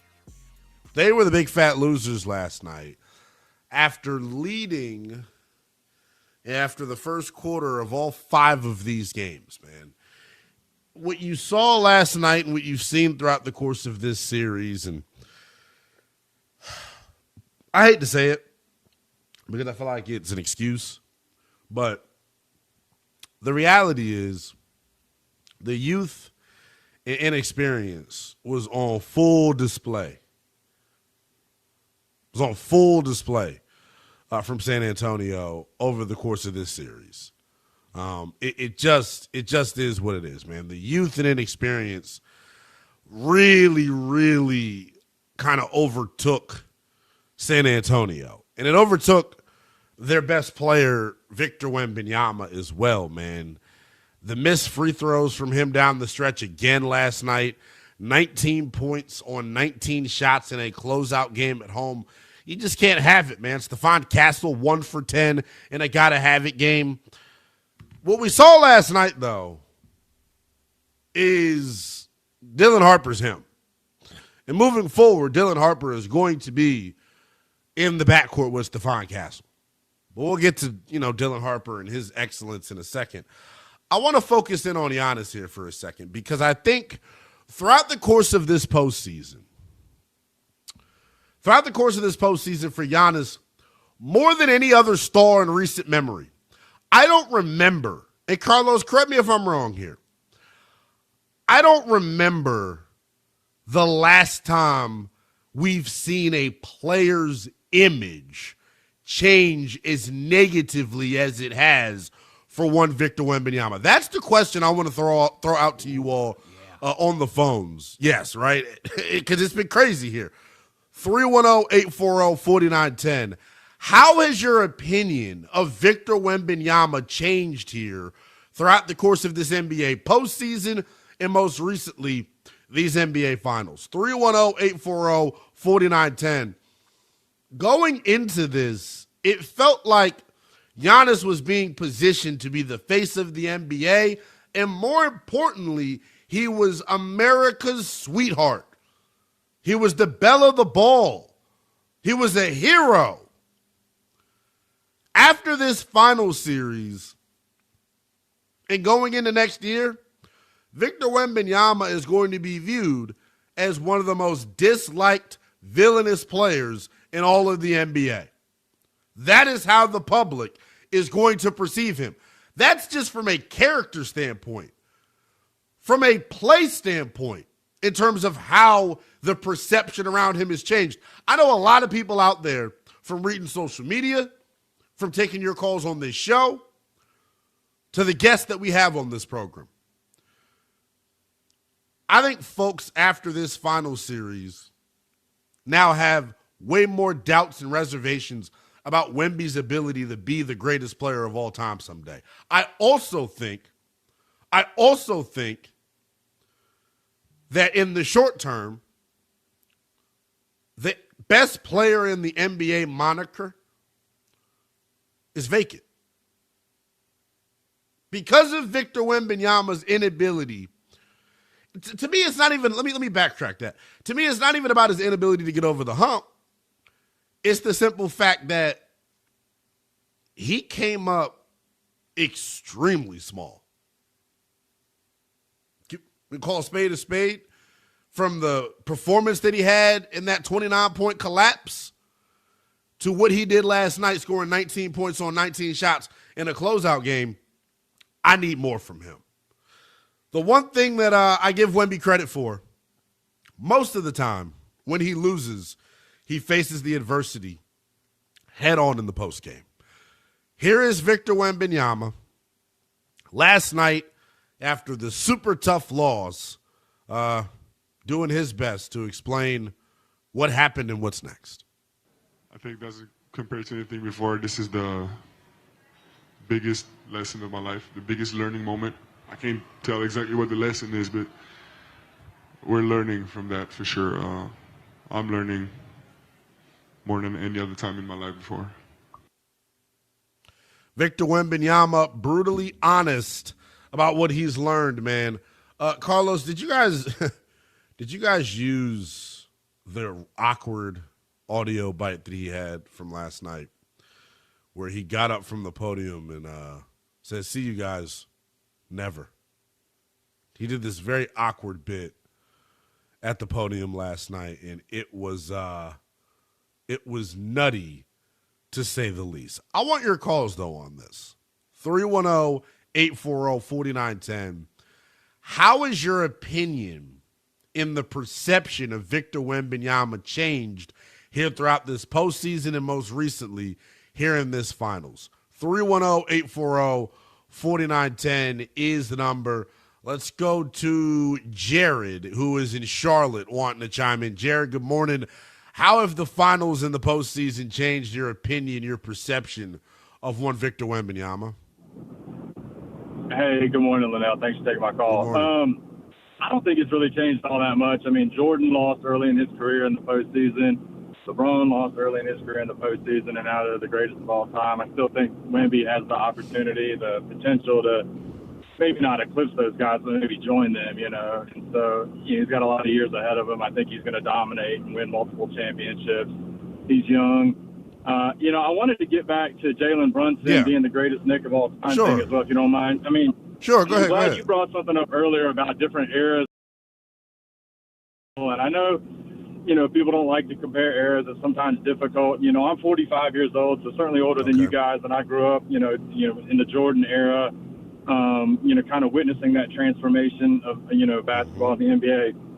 If you took Wemby, Stephon Castle, Harper, and put them on any of those teams from the 60s, 70s, I think they would dominate all those teams and win multiple championships. So my point is, the talent level, the talent pool that the NBA and sports have now in general, but in particular the NBA, it's such a global game.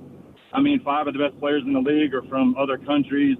And so my point is, it's so much harder, it's more difficult to win now playing the NBA today and all sports really, just because the level of competition, the talent pool, the international players that are coming in, the science, the sports nutrition. None of these guys today are smoking cigarettes and going out and drinking whiskey. Lynnell, you see, dude, as a 45-year-old, bro, Jared, as a 45-year-old, I am so proud of you for you having this type of foresight and hindsight, I guess, to look back at that era and take it at face value for what it was, man. Modern technology has continued to improve. The resources that these players now have make it to where, yes, of course they're better than the players of the past. Lynnell, do you ever see on Facebook they compare like a 28-year-old athlete from the 70s to like a 28-year-old athlete now? And the 28-year-old athlete from the 70s looks like he's like 59 years old, been working as a mechanic or something for the last 30 years. You know what I mean? And, like, that's the difference between now. And you can't tell me, and it's not trying to disrespect those guys. It was a different era. It was a different time. You can see pictures from, like, the 80s. And, you know, I remember the Oakland A's sitting around. There's a picture, and they're all drinking beer in the clubhouse. Not to say some of that doesn't go on now, but these guys take care of themselves so much better. You just look at them. They just look so much more physically imposing. You watch the play. Watch old clips from the 60s and 70s. The game looks slow. Yeah, I mean, they're not doing the things these guys are doing. And, again, I mean, you take Wemby and Castle and put them on any of those teams, they're going to dominate. You know what I mean? And they just got beat by a 6'2", heart of a lion champion. You know what I mean? And that's what makes Brunson the American dream, man.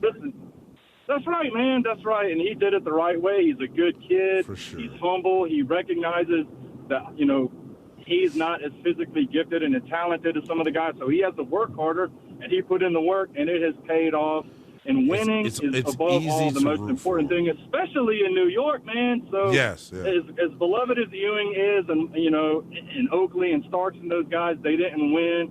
Brunson, he will never pay for a drink or a meal in that city ever again. He better not, man. He is the best Knick of all time. He is the best Knick He of better all time. not. I I'm gonna end appreciate with the that, call man. as always, Jared.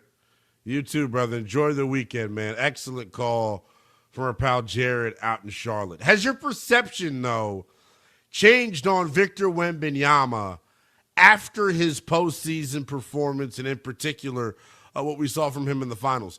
And to me, it's kind of a two-parter here.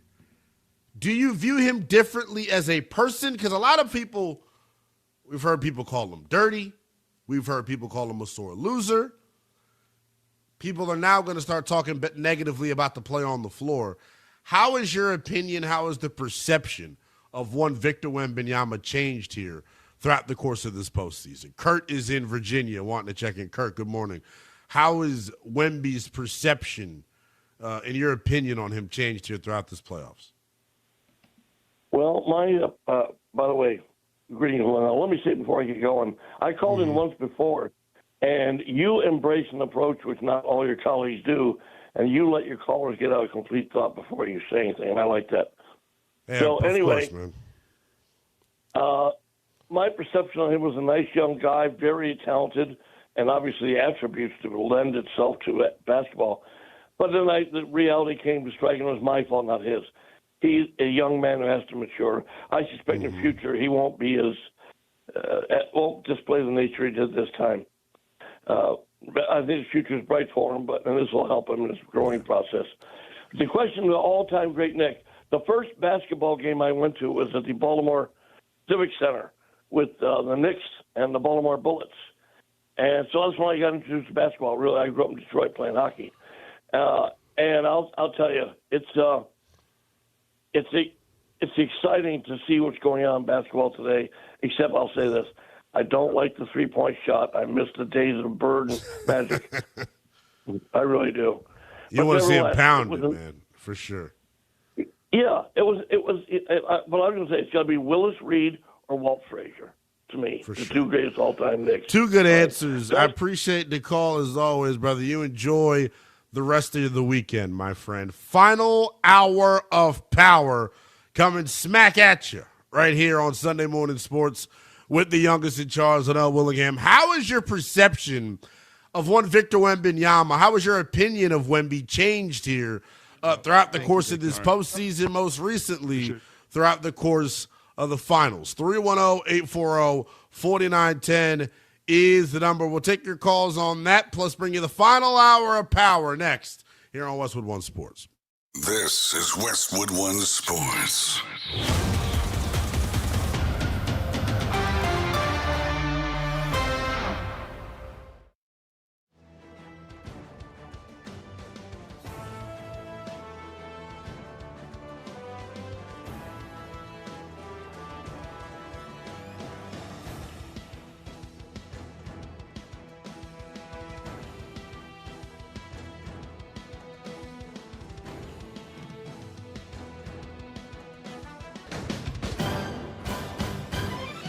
At the tone, the broadcast will begin in 4 minutes, 30 seconds.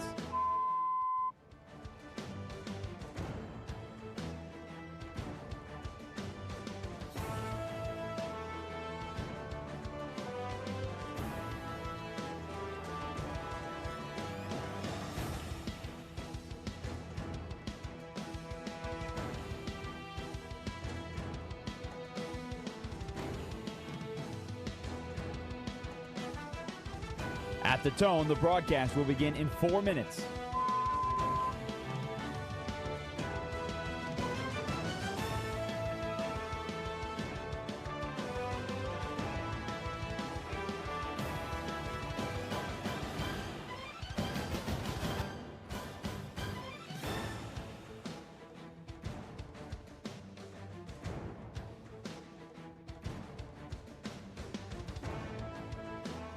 At the tone, the broadcast will begin in 3 minutes and 30 seconds.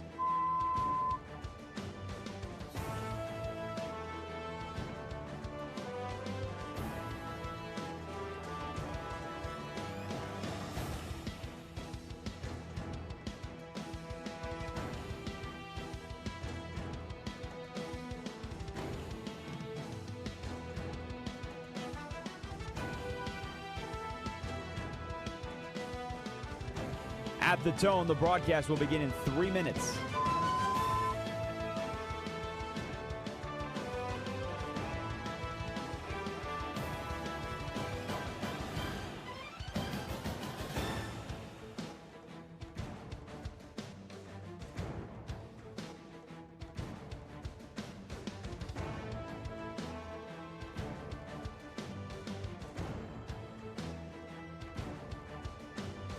At the tone, the broadcast will begin in 2 minutes, 30 seconds.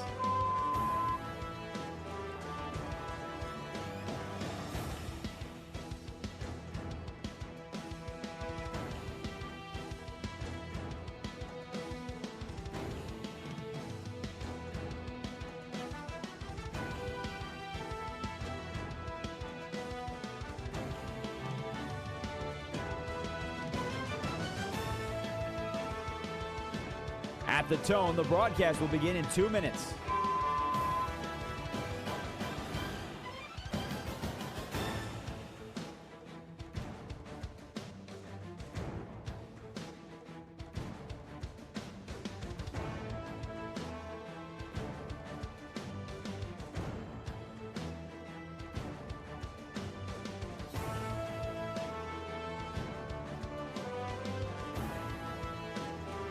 At the tone, the broadcast will begin in 1 minute, 30 seconds.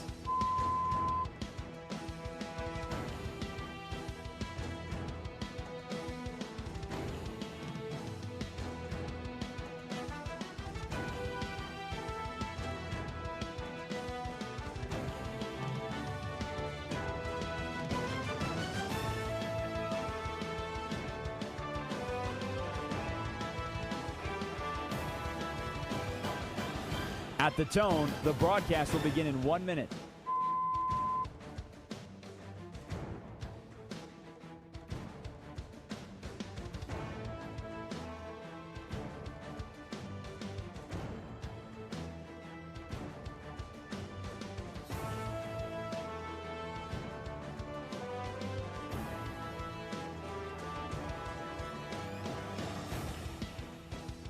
Stations, this is your final time check. At the tone, the broadcast will begin in 30 seconds.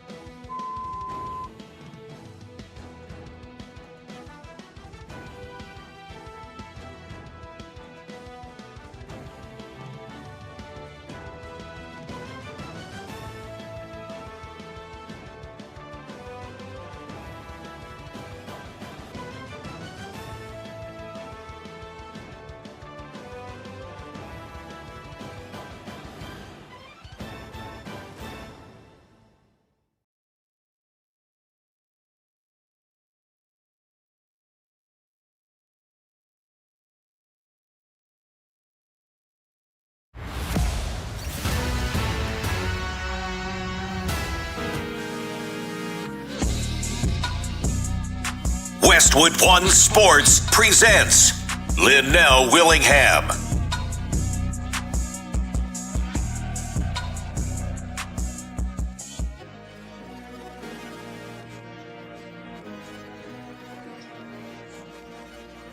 Final hour of power as we continue to rock and roll with you as we get you up to 11 a.m. Eastern Time. Here on Sunday Morning Sports with the youngest in Charles, Lynnell Willingham. A lot more to get to here in this final hour of the program. I want to hear from you all at 310-840-4910. Has your perception of Victor Wembanyama changed here, throughout the course of this postseason and most recently this finals? 310-840-4910. Victor Wembanyama went at the podium yesterday very honest and transparent about what he needs to do to be better moving forward and explaining what the moment, the finals loss, meant to him. I think that's compared to anything before. This is the biggest lesson of my life, the biggest learning moment. I can't tell exactly what the lesson is, but we're learning from that for sure. I'm learning more than any other time in my life before. I think his transparency, the honesty that he shows at the podium, some people are going to crush him for it.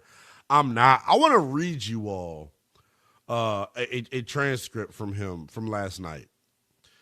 Wemby was asked in French what he is looking to improve on this summer after the finals. And this is what he had to say. He said it in French, so I'm going to read the American translated version. I'm going to work even harder, obviously, to be even more durable, and above all, to keep a fresh mind and maintain control of the game at all times. That's what really stands out about Jalen Brunson, for example. There are too many moments, and it doesn't come from bad intentions, but there are too many moments where I'm passive, where I don't have control over the game, and that I'd like to have, and it ends up costing us. For a 22-year-old man, less than an hour after the biggest, worst loss of his career, to have him show that type of transparency, that type of self-awareness, basically in the moment, this is why I'm betting on him, developing into the greatest player of all time. This is why I'm betting on him developing into the greatest of all time. He's got the mentality. I think he's got the work ethic. And I think as we've seen here at age 22 in his first finals, he for damn sure has this skill. There was a moment last night, though, at the end of his media availability that's gone viral on social media. Here's the final comments that Victor made in front of the media after last night's loss in the finals. No, thank you, Victor. All right. Appreciate y'all. See y'all. Never. What? Andrew, can we actually run that back again? Because it's so damn fast that it's like, wait, what? Here's Victor Wembanyama at the end of the presser. He had this to say. No, thank you, Victor. All right. Appreciate y'all. See y'all. Never. Like, what was that about? And people have taken those comments and are eviscerating this young man on social media, calling him dirty, saying he's, immature and lacks sportsmanship. How has your perception on Victor Wembanyama, how has your opinion on Wemby changed here throughout this postseason, most recently here in these finals? 310-840-4910 is the number. Let's go to Brad in Maryland wants to chime in. Brad, what do you got for us, man? Good morning. Lynnell, what's happening, baby? Good to talk to you. Man? Listen, I lost my voice screaming last night, but I'm going to do my best here. That clip you just played does it all. I feel like I'm taking crazy pills. All these people are like, the Spurs were the better team. Listen to me. Let me cook, Lynnell. Wemby is the most overrated bum in the history of Western civilization. More overrated than LaFraud. Castle, one bucket last night, and everyone, Harper, pick up my dry cleaning, rookie. You missed 2 free throws. All these bums, get out of my face. We smacked them around at 5 games, and Lynnell, you know that the refs were screwing us from the beginning. Get out of my face, dude. 5 games. We took them in 5 games. That bum would have been suspended for that illegal closeout. You're asking perception of Wemby? He is such a bum. See you guys never. Toughen up, you bum. Oh, you know what? This is the greatest thing that's ever happened to the NBA. We crown these guys so early, then they expose themselves. Knicks Let's go. And the answer to your Knicks question about greatest of all time, Brunson number 1, Sprewell number 2. It's your boy, Brad. Love listening to you, Lynnell. There we go. Brad, I appreciate you bringing it strong at Maryland here this Sunday morning. 310-840-4910. I want to respond to what he said because y'all know I am the resident Wemby guy. Damn, on this program, on this network, I am the Wemby guy. I think a lot of what Brad said, I can understand why you perceive him that way. But I will say this. It is super difficult. And look at me making excuses. Me and my little brown face making excuses for him now. Because I feel bad for the brother, Carlos. And you know how this goes, Carlos. You've been doing this long enough. I'm going to say what your favorite sports host is afraid to say. My ego is hurt. My pride is hurt over Wemby and the Spurs last night, man. Wear this one. You got to wear it on Gotta wear it. And Carlos, we got to wear it all summer, brother. We got to wear it all damn you gotta summer. Sit in it until October. Lucky for me, we got the NBA draft coming up next week. And my beloved Washington Wizards have the number 1 pick. As you can see, my Wizards bobbleheads right there if you're watching on the YouTube stream. They'll pick the wrong guy. They'll pick the wrong guy. I hope they don't, but they may end up doing it. This is tough, though. To me, when it comes to the perception of Wemby, I think it's a 2-part conversation whenever we really choose to indulge in it. I think the perception of Wemby the person and Wemby the player has both changed for the worst. Both of them. And it's not me that feels that way, per se. It's a lot of the general public, though. A lot of people. See y'all. Never. People don't like stuff like that, guys. Like, the bottom line, they just don't. And I'll be real, right?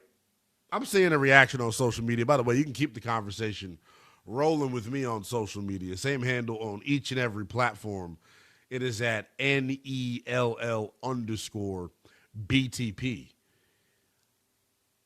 Like, for me, I don't take issue with that. This is why I get frustrated with the old heads. Y'all want to have y'all cake and eat it too. Y'all love talking about the bravado and the moxie and the swagger that Michael Jordan had. But when somebody, God forbid, someone else shows it.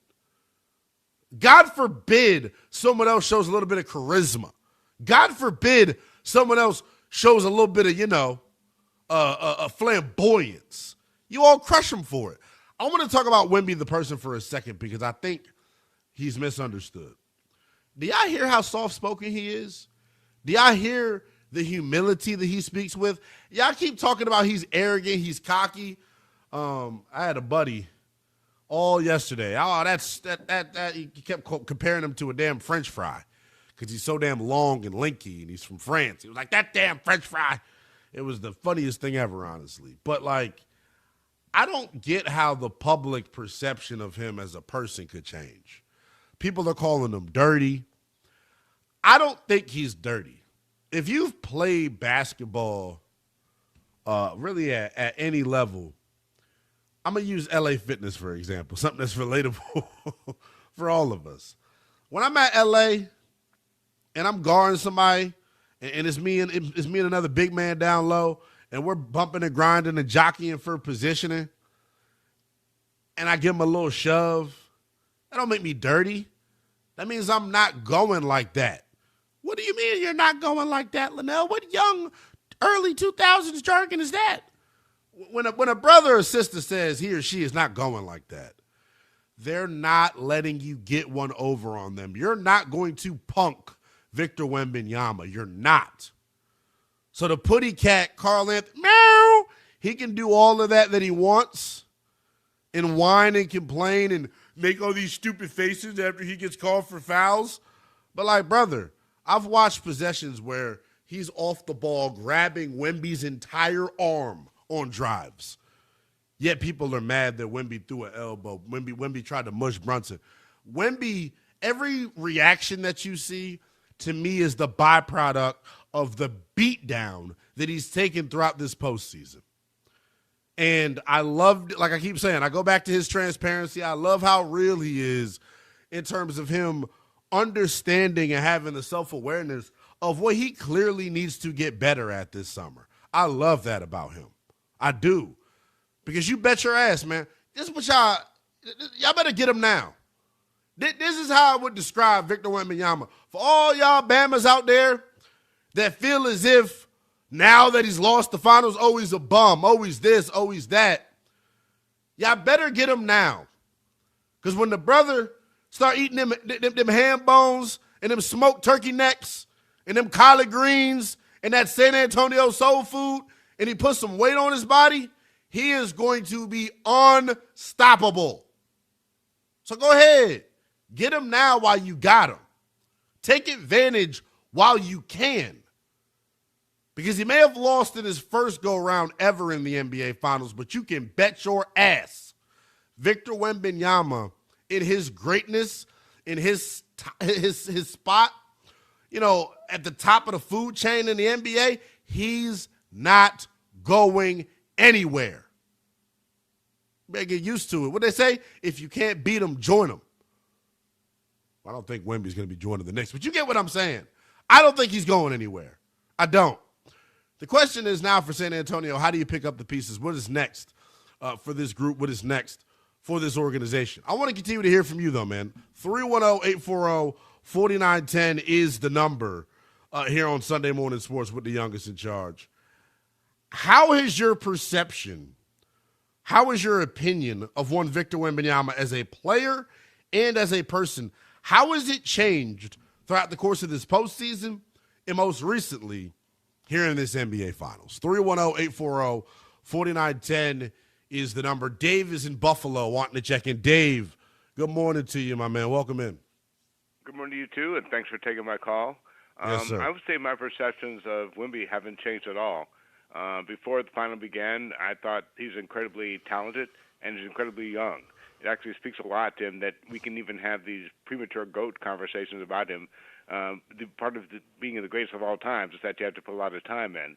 And as he's young enough, he hasn't put the time in. But from my standpoint, it was one good way to learn how to win is to learn how to lose first. And that is what happened with Wemby. There are some examples of players who were GOATs who actually didn't really learn how to lose early on. And Tiger Woods is someone who comes to mind for me, who he burst on the scene at an incredibly young age. He had success incredibly quickly, but ended up paying for it later on in his life and his career because he didn't really learn how to lose early on. So I felt, Wemby was a great prospect beforehand, and I felt good about Wemby as a prospect before it started. And I feel good about him now because he certainly has learned how to lose from this. But if you go back and look at the greatest of all times in other sports, like Brady, he got drafted in the 6th round. And that's, for someone greatest of all time, that's learning how to lose. Jordan had great success in college, but Dean Smith actually, by holding him back and some of the early struggles he had with the Bulls, the greatest of all time, he got drafted 3rd in the draft overall. If he's a GOAT, he should have been drafted first. So you have to learn how to lose before you learn to win. So I felt good about Wemby before, and I feel good about him now. We just have to see what happens. Dave, appreciate you bringing it strong as always, my brother. Spencer out in the 305 wanting to check in. What's going on, Spence? Hey, Lynnell, good morning. I want to say good morning to you, Carlos with a K, and your entire team behind the scenes, your technical producers, your engineers, and everyone that makes your show shine, man. You are the youngest in charge, and you are going to, like these Knicks, man, you're going to have a bountiful career. Being 28 years old, I can only fathom when you're 48 and people are comparing you to a Stephen A. Smith type of character because he had that type of trajectory back when he was a columnist in the Philadelphia area. No one saw 30 years later that he would become who he is, and that's what I project for you, my friend. That was just a tangent, but I wanted to thank you and people like Andrew and Carlos. I appreciate you as always, brother. God bless you, man. Thank you. I want to say this really quickly, Lynnell. We saw something last night, my guy, that's not going to be really talked about because it's not sexy. We're talking about a team and an ownership group. James Dolan, no other owner was more vilified in any professional sports than James Dolan. No other owner was more hated by his fan base than James Dolan the last 15 or 20 years for the failures of a team. When you talk about a coach, what coach was considered less than desirable than Mike Brown because of his failure to bring championships in his other coaching areas in Cleveland and in Los Angeles? When you talk about Leon Rose, the Knicks were vilified because they hired an agent, a former player's agent. And brother, you literally what you got my rundown in front of you, man? What you got? What you got? The next man. I'm telling you, we're getting ready to get into it, brother. I'm glad that you brought it up, man. It's the perfect segue because you damn right. Dolan more than anybody, Spence. More than anybody to do what he did, to go out on a limb and do something that, Spencer, you know it, is honestly unprecedented. Look at what Dallas did with Nico Harrison. It's similar. Listen to this, Lynnell. Listen to this, please. Just let me say this really quick because I'm so glad we're symbiotic in this point. That not just the ownership, but Leon Rose being vilified as being a former player agent. People saying, how could he be a vice president of player personnel? He's going to bring in people like, his former players and make a mockery of the league. Listen here, Lynnell. You had Brunson, who the Mavericks said, we don't believe you're a franchise player. Go elsewhere. OG was told to move on from his championship with the Toronto Raptors. Look at Josh Hart. The Lakers said, goodbye, my friend. We don't see you as a future player. Look at Mikal Bridges. The Phoenix Suns said, yes, we drafted you. We don't believe in you. A bunch of people that no one believed in. But guess what, Lynnell? Guess what else we saw last night? We saw the definition of something you don't see in the NBA. You saw fatherhood. You saw fatherhood. Rick Brunson, the father, his son. You saw players on stage holding their children, in particular men of youth, honoring being fathers at their greatest moment. They weren't about themselves and their jewelry and their money. They were holding their male children. And no one on ESPN, no one on Inside the NBA said, guess what, guys? We saw a championship go down last night. This evening, but look what we didn't hark on. We didn't hark on a father who 30 years ago had his 3-year-old son playing basketball and never let him believe he was too small, he was too short, he was too slow. And guess what we didn't hark on also? When a man had a chance to make an extra $100 million, meaning Brunson, he told the Knicks, guess what? Take that money and build elsewhere. Build me a team. Did they go out and get did they get a Kawhi Leonard? Did they get a Paul George? No. They said, we're not going to get another franchise player.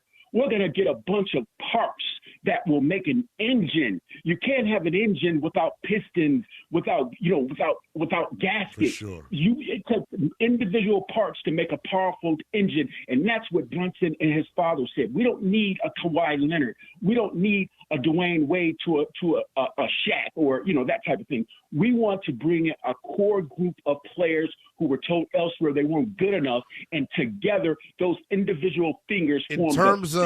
In terms of the composition of the roster, Spencer, I got to let you go. I appreciate you as always, brother. That's a kick-ass call first and foremost. Passion, energy, knowledge, everything we want here on this program. He's right too, man.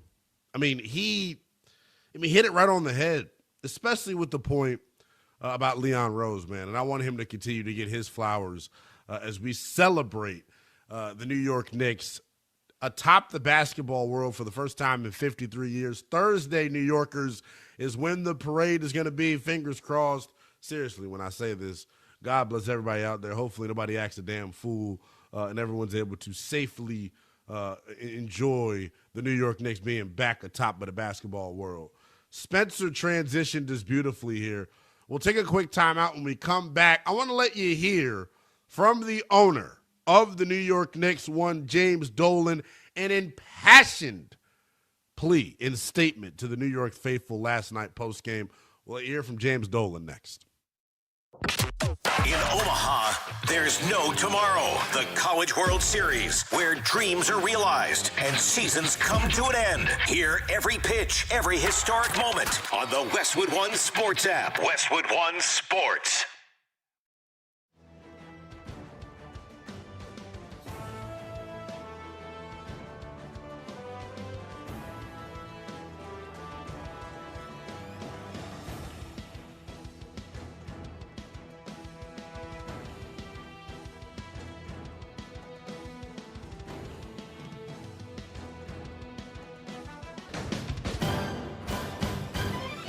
At the tone, the broadcast will begin in 4 minutes, 30 seconds.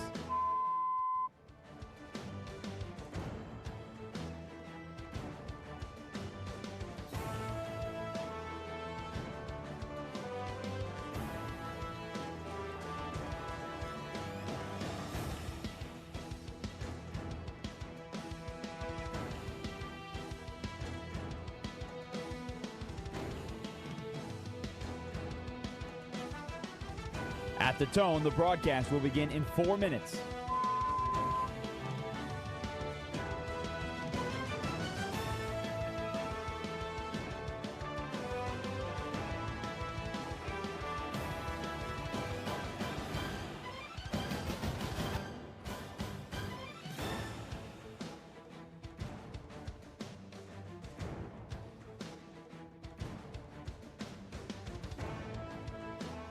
At the tone, the broadcast will begin in 3 minutes and 30 seconds.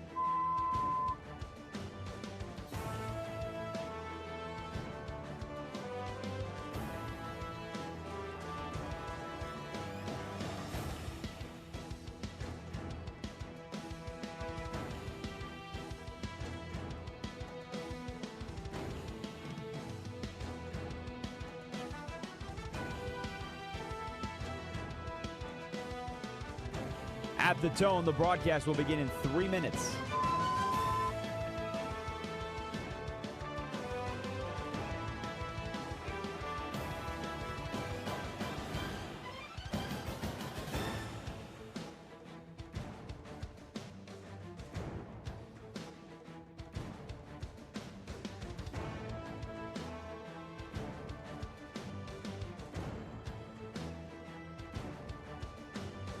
At the tone, the broadcast will begin in 2 minutes, 30 seconds.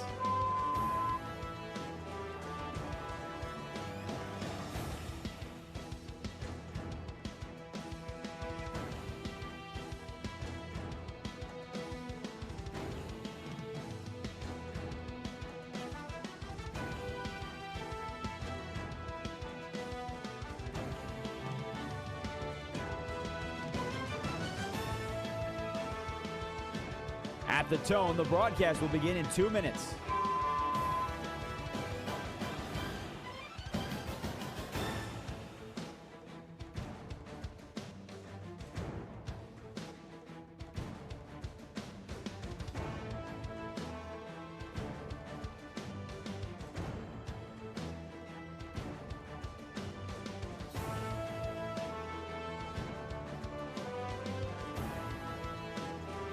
At the tone, the broadcast will begin in 1 minute, 30 seconds.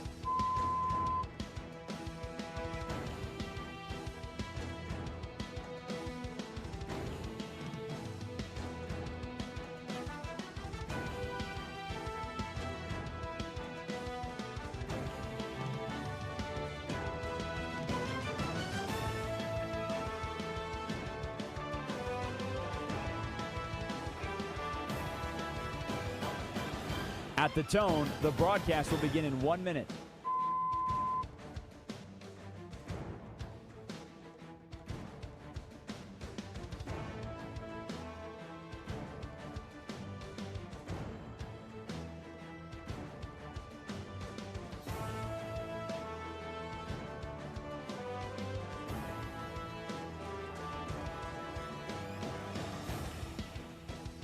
Stations, this is your final time check. At the tone, the broadcast will begin in 30 seconds.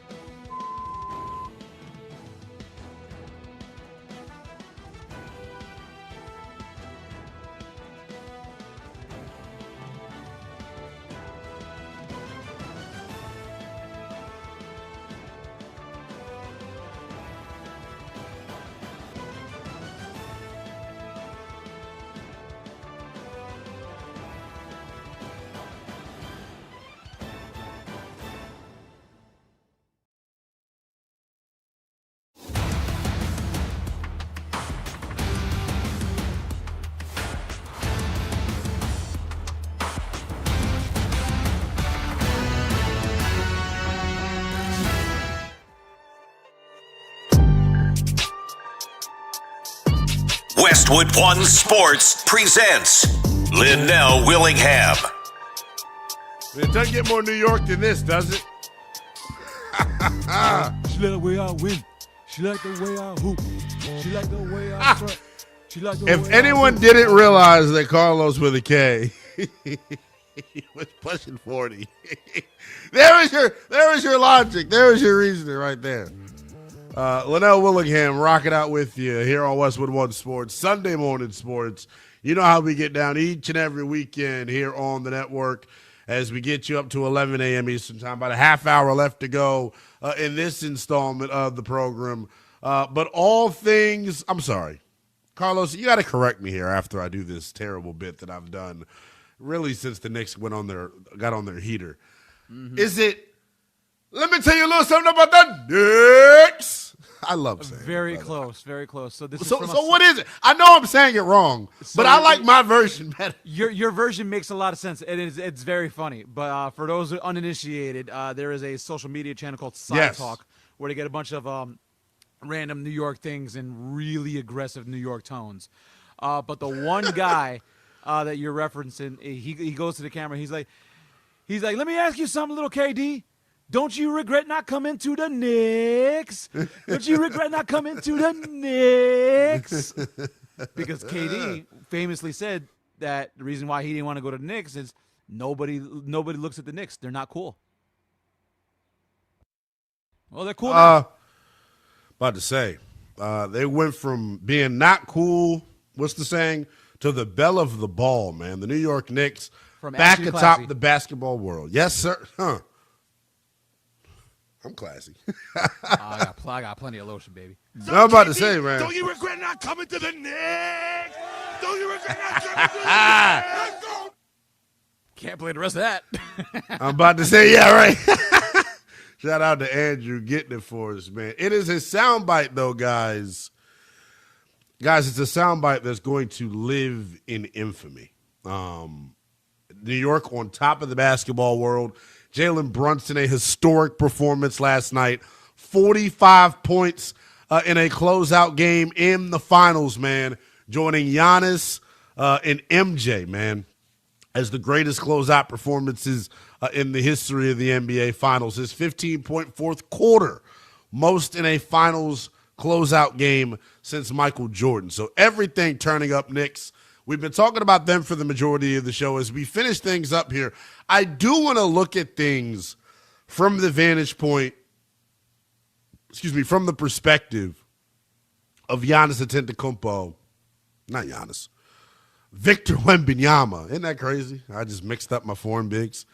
Between Victor Wembanyama and the San Antonio Spurs. Looking at things from their perspective, and him in particular, the narrative surrounding him. It's going to be a long offseason and a long summer for one Victor Wembanyama. And, you know, the conversations are going to be plentiful. Folks are going to continue some slander. Folks are going to praise him. To me, his perception from like a character standpoint and a like physical skill standpoint, I think is totally changed here. Throughout the course of this postseason. I think he was America's sweetheart when we started the playoffs. Now I believe he's one of the most polarizing players in the NBA. Folks referring to him as dirty. Folks calling him a villain. And you got to understand why, man. It comes with the territory when you're that damn good. I think he handles himself with the utmost class and dignity. I don't buy into the notion that he's some dirty basketball player. I think it's a retaliation piece from him. He has things happen to him. He gets elbowed. He gets grabbed, pulled, scratched. God forbid he do like the old days and give you an eye for an eye, so to speak. But as a player, too, the last two games in particular in this series for Victor Wembanyama, I think, does, impact his legacy negatively. He was 9 of 25 in game 4. For just 24 points. So he had 24 points on 25 shot attempts. That's not going to cut it. 2 of 8 from the three-point line. He missed the 2 big free throws down the stretch. And then last night in a closeout game, 19 points on 19 shot attempts, man. He's got to be better moving forward. He knows that. At 22 years old, though, this shortcoming for him in the finals is not some sort of indictment on what he is going to be moving forward. I do not feel that way at all. I think he's got all the talent in the world. And if he's able to stay healthy, like I continue to say, if he's able to stay healthy, he's got a real shot to end up being the greatest player of all time. 310-840-4910 is the number. How has your perception of Victor, the person and the player, changed throughout this postseason, most recently in the finals? Billy is in Toronto, tapping in north of the border. Billy, what's going on, man? Yeah, listen, if Mr. Positivity called in earlier, here comes Mr. Negativity. Listen, guys, I don't do this on purpose. I don't try to be different, but I see this a lot different than most people. It's recency bias. Yes, Brunson had a great Game 7. What were we talking about last week? The first 2 games of the series, Brunson was awful. No-show. You're right. And then let's talk about the second last game. He clanks one from almost center court to try and win the game. And if Anobi, the ex-Raptor, doesn't come by with a great play and tip it in, they don't win that game either. Look, this guy had a great Game 7. Yes, he's gutsy. Everything you say, giving back the money. I love all that stuff about it. I don't even think he was the MVP of this series. I thought Anobi was the best player in the series. You got to play defense too. Yeah. And as you're going to try and tell me that he's one of the best New Yorkers of all time, I can name 50 guys better than this guy just because he won a championship. Well, listen, I don't know if I'd go. Listen, you named Derek Jeter. Have you guys forgot about Lawrence Taylor? Have you forgot about Reggie Jackson? Have you forgot about my idol to this day, Tom Seaver? Not to mention all the Yankees going back in the day. Listen, congratulations, Brunson. I like you. I don't want this to be a negative call, but my God, this guy is not the greatest human being ever. And finally on Wemby, here's what I say about Wemby. Is it possible that this guy is just not in basketball shape? Could that be it? He starts off every game like a house on fire and then dies in the second half. Maybe this guy's got to start running some wind sprints, get a lot stronger. And as for Wemby, I love this type of player. I love a hard ass. I don't think he's a prick like everybody else thinks he is. And this guy is going to be great. As I told you last week when the Knicks were up 2-0 and I told you it was over and you told me it wasn't, Lynnell. I said you're going to lose to these veteran teams. This guy's going to be 25, 26, 27, 28, and if he stays healthy, he's going to run this league. That's all I got. Appreciate you as always, man. Bringing it strong. I got Billy out in Toronto. Andrew is in Knoxville. Wanting to check in. Andrew, welcome into Westwood One Sports, buddy. How are y'all? Doing good, man. Doing good. Appreciate you checking in. Absolutely, man. I'll keep it short and sweet. Man, Wemby, he was young and frustrated. Did he do the 2 things that I noticed was when he slapped Jalen Brunson in the head. You couldn't even help but laugh, huh, Andrew? You couldn't even help but laugh. But see, that and the closeout. But here's the thing. The closeout, bro. Was, 90s, I didn't think the closeout was dirty, Andrew. I thought it was just he's big as hell. He couldn't move. Probably. It looked like he looked down and tried to do it. But, I mean, either way, I'm saying, I want to take it in a different direction. Mm-hmm. That ain't happening in the 90s, man. And, like, if somebody got slapped like that, bro, they're throwing hands. Yeah, they're I throwing agree. hands. So, I don't know. I think he's just young and frustrated. He'll learn. As far as – and I'll get off here after this, but as far as the greatest Knicks, man, I'm a Tennessee fan, so – I just wanted to tell you, Bernard King and Allen Houston have to be up there. I ain't saying they're the best, but sure. I just wanted to give them a shout out. I hear you for sure, brother. Andrew, I appreciate you as always, man. Enjoy the weekend, pal. Noah out in Long Beach wanting to chime in. Noah, what's going on, man? Good morning. Lynnell, Carlos, what's going on, baby? What's going on, brother? All right, I'll just get right to it. I refuse to look at Wemby any different after last night's closing presser. The kid just got bounced in the finals after a handful of heartbreaking and easily avoidable losses. I mean, the fans don't gotta like him for his little outbursts, but this ain't Love Island, brother. We're talking about who? You want to pull him in for a chat, Noah? This ain't reality TV. New season to start, by the way. Eddie Ballnower cannot let those rowdy casuals in New York planting anti-Wemby propaganda in our heads, bro. He's only 22. Yes. He's already reached elite status in this league, and also we can't forget that a majority of us were all rooting for him when he conquered the. I'm about to say, brother, isn't it crazy how quickly we change up? That's why I take pride in rocking with him. That's why I go so hard in the paint for one Victor Wembanyama, man. Appreciate you as always, pal. 310-840-4910 is the number. Let's do this. Do we have the James Dolan audio ready, Andrew? I want to let the people hear from, honestly, if Jalen Brunson's the finals MVP, then the season MVP has got to be one James Dolan. I've really looked at the sacrifices he made, putting his ego and pride to the side to build this roster up the way that he did, going out on a limb and hiring Leon Rose. Last night was the culmination of it all. And when he was asked to address the fans in attendance, James Dolan kept it short and sweet, but expressed tremendous gratitude to New York City. Hey, New York, I'm sorry it took so long, but here we are, and hopefully it won't take that long again. Yeah! He was hammered probably when he said that. Yeah. Hey, New York! You gotta isolate that part. Yeah! Yeah!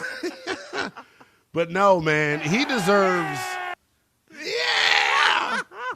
He deserves, honestly though, man, like he deserves so much credit talking about James Dolan in terms of his ability to put this roster together, leaving no stone unturned. It starts with the wherewithal, the kahunas, to hire Leon Rose, who had no real prior experience as an executive in this sport. And he gave Leon the keys to the Maserati and said, brother, go out and drag race for us, baby. The way that he put this roster together, one of the other callers called it and talked about just the makeup of this roster, going out and giving that type of money and making that type of financial commitment to a guy like Jalen Brunson, who is now really the grit of your basketball team, your clear-cut best player. Taking that chance on him, man, like that's the stuff that great executives do. Who empowered the great executive Leon Rose? The owner, James Dolan. I go back to trading for Josh Hart at the trade deadline in 2022, bringing in more grit and toughness for your group. I go back to trading for OG Anunoby at the deadline in 2023, making the move for Mikal Bridges. Here's the other piece. Trading Julius Randle and Dante DiVincenzo took kahunas, man. And then it goes as recently as this offseason. Tom Thibodeau got the damn Knicks to the conference finals for the first time in a long time. And you know what? Leon Rose and James Dolan say, hey, Slim, be honest with you, it's great. It ain't good enough. Fired his ass, brings in Mike Brown, signing Landry Shamet to the vets minimum. They don't win this title without him. James Dolan, brother, take a bow for what you have accomplished as the owner of the New York Knicks. I can't believe I'm saying it. Right. Go New York, go New York, go. We're going to go home eventually. Well, I'm already at home. We're going to wrap the show up. Coming up on the other side of the break, we're going to do what Carlos with a K hates when I do this. He's probably going to break his foot off of my ass for this. But we are going to end the show with the most highly anticipated audio of no Sports Talk Radio. Say what is next? A statement to start it off. The U.S. beats Paraguay and gives the nation something to believe in. Is their World Cup run just getting started? Westwood One Sports.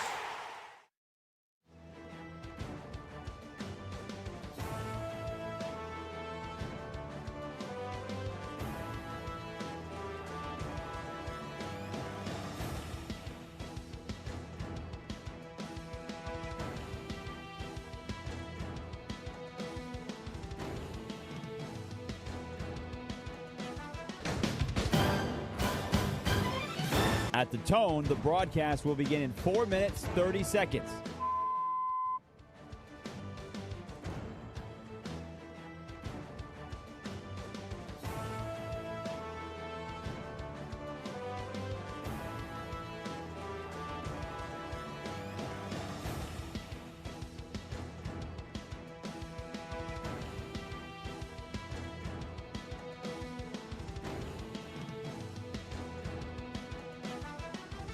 At the tone, the broadcast will begin in 4 minutes.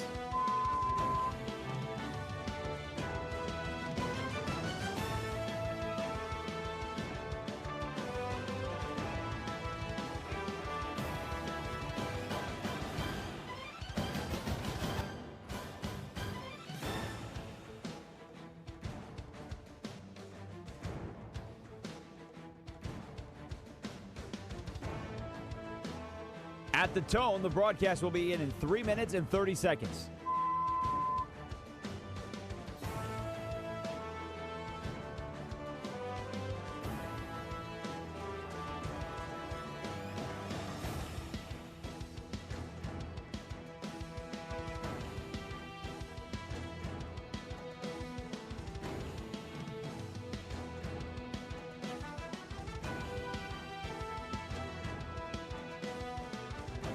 At the tone, the broadcast will begin in 3 minutes.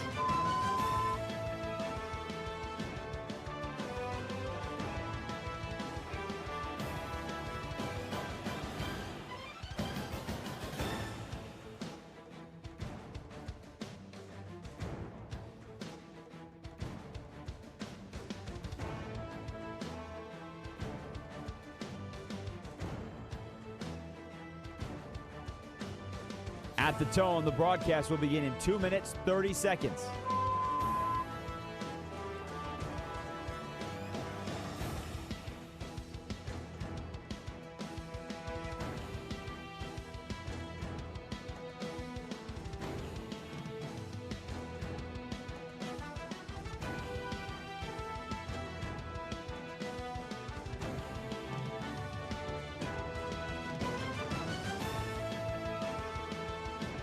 At the tone, the broadcast will begin in 2 minutes.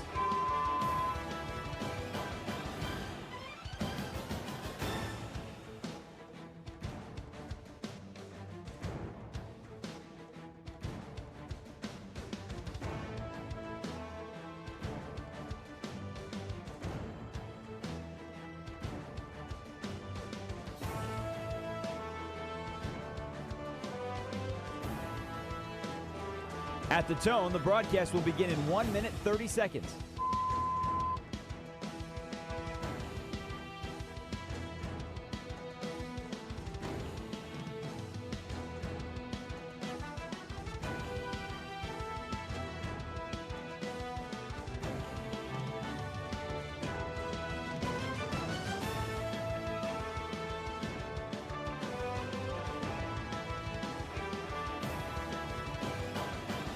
At the tone, the broadcast will begin in 1 minute.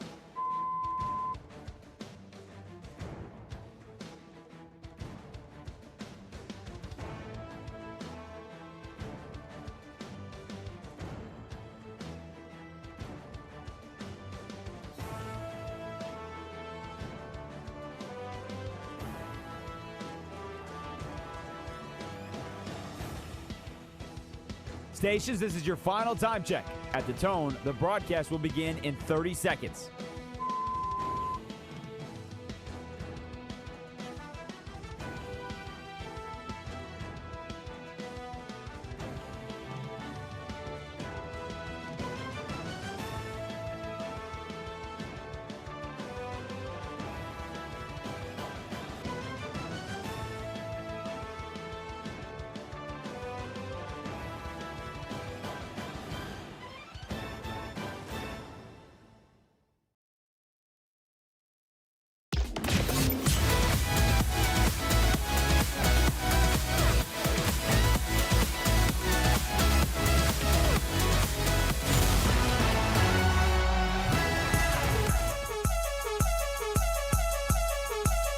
Westwood One Sports presents Lynnell Willingham.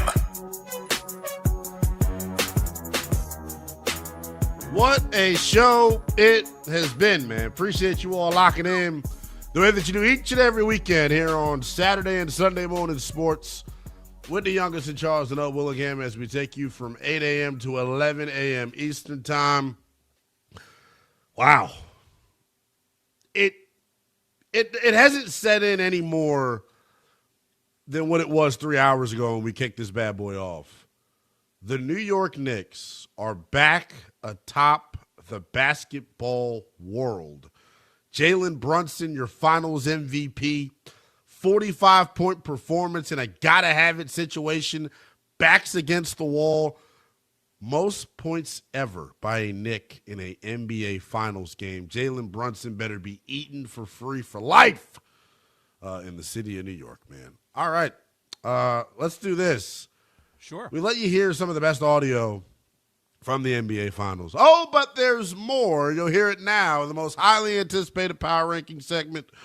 Not power ranking segment. Clearly someone's a wee bit sleepy. The most highly anticipated audio vault in all of sports talk radio. Say what?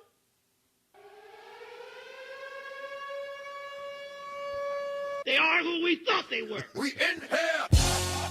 The biggest names in sports step up to the mic. The guy is drunk. You have got to be smoking. The best audio in the world of sports. As there's a drive in a deep left field by Castellanos, it will be a home run. Come after me! I don't come with the bullshit. It's Say What? With Lynnell Willingham and Carlos with a K.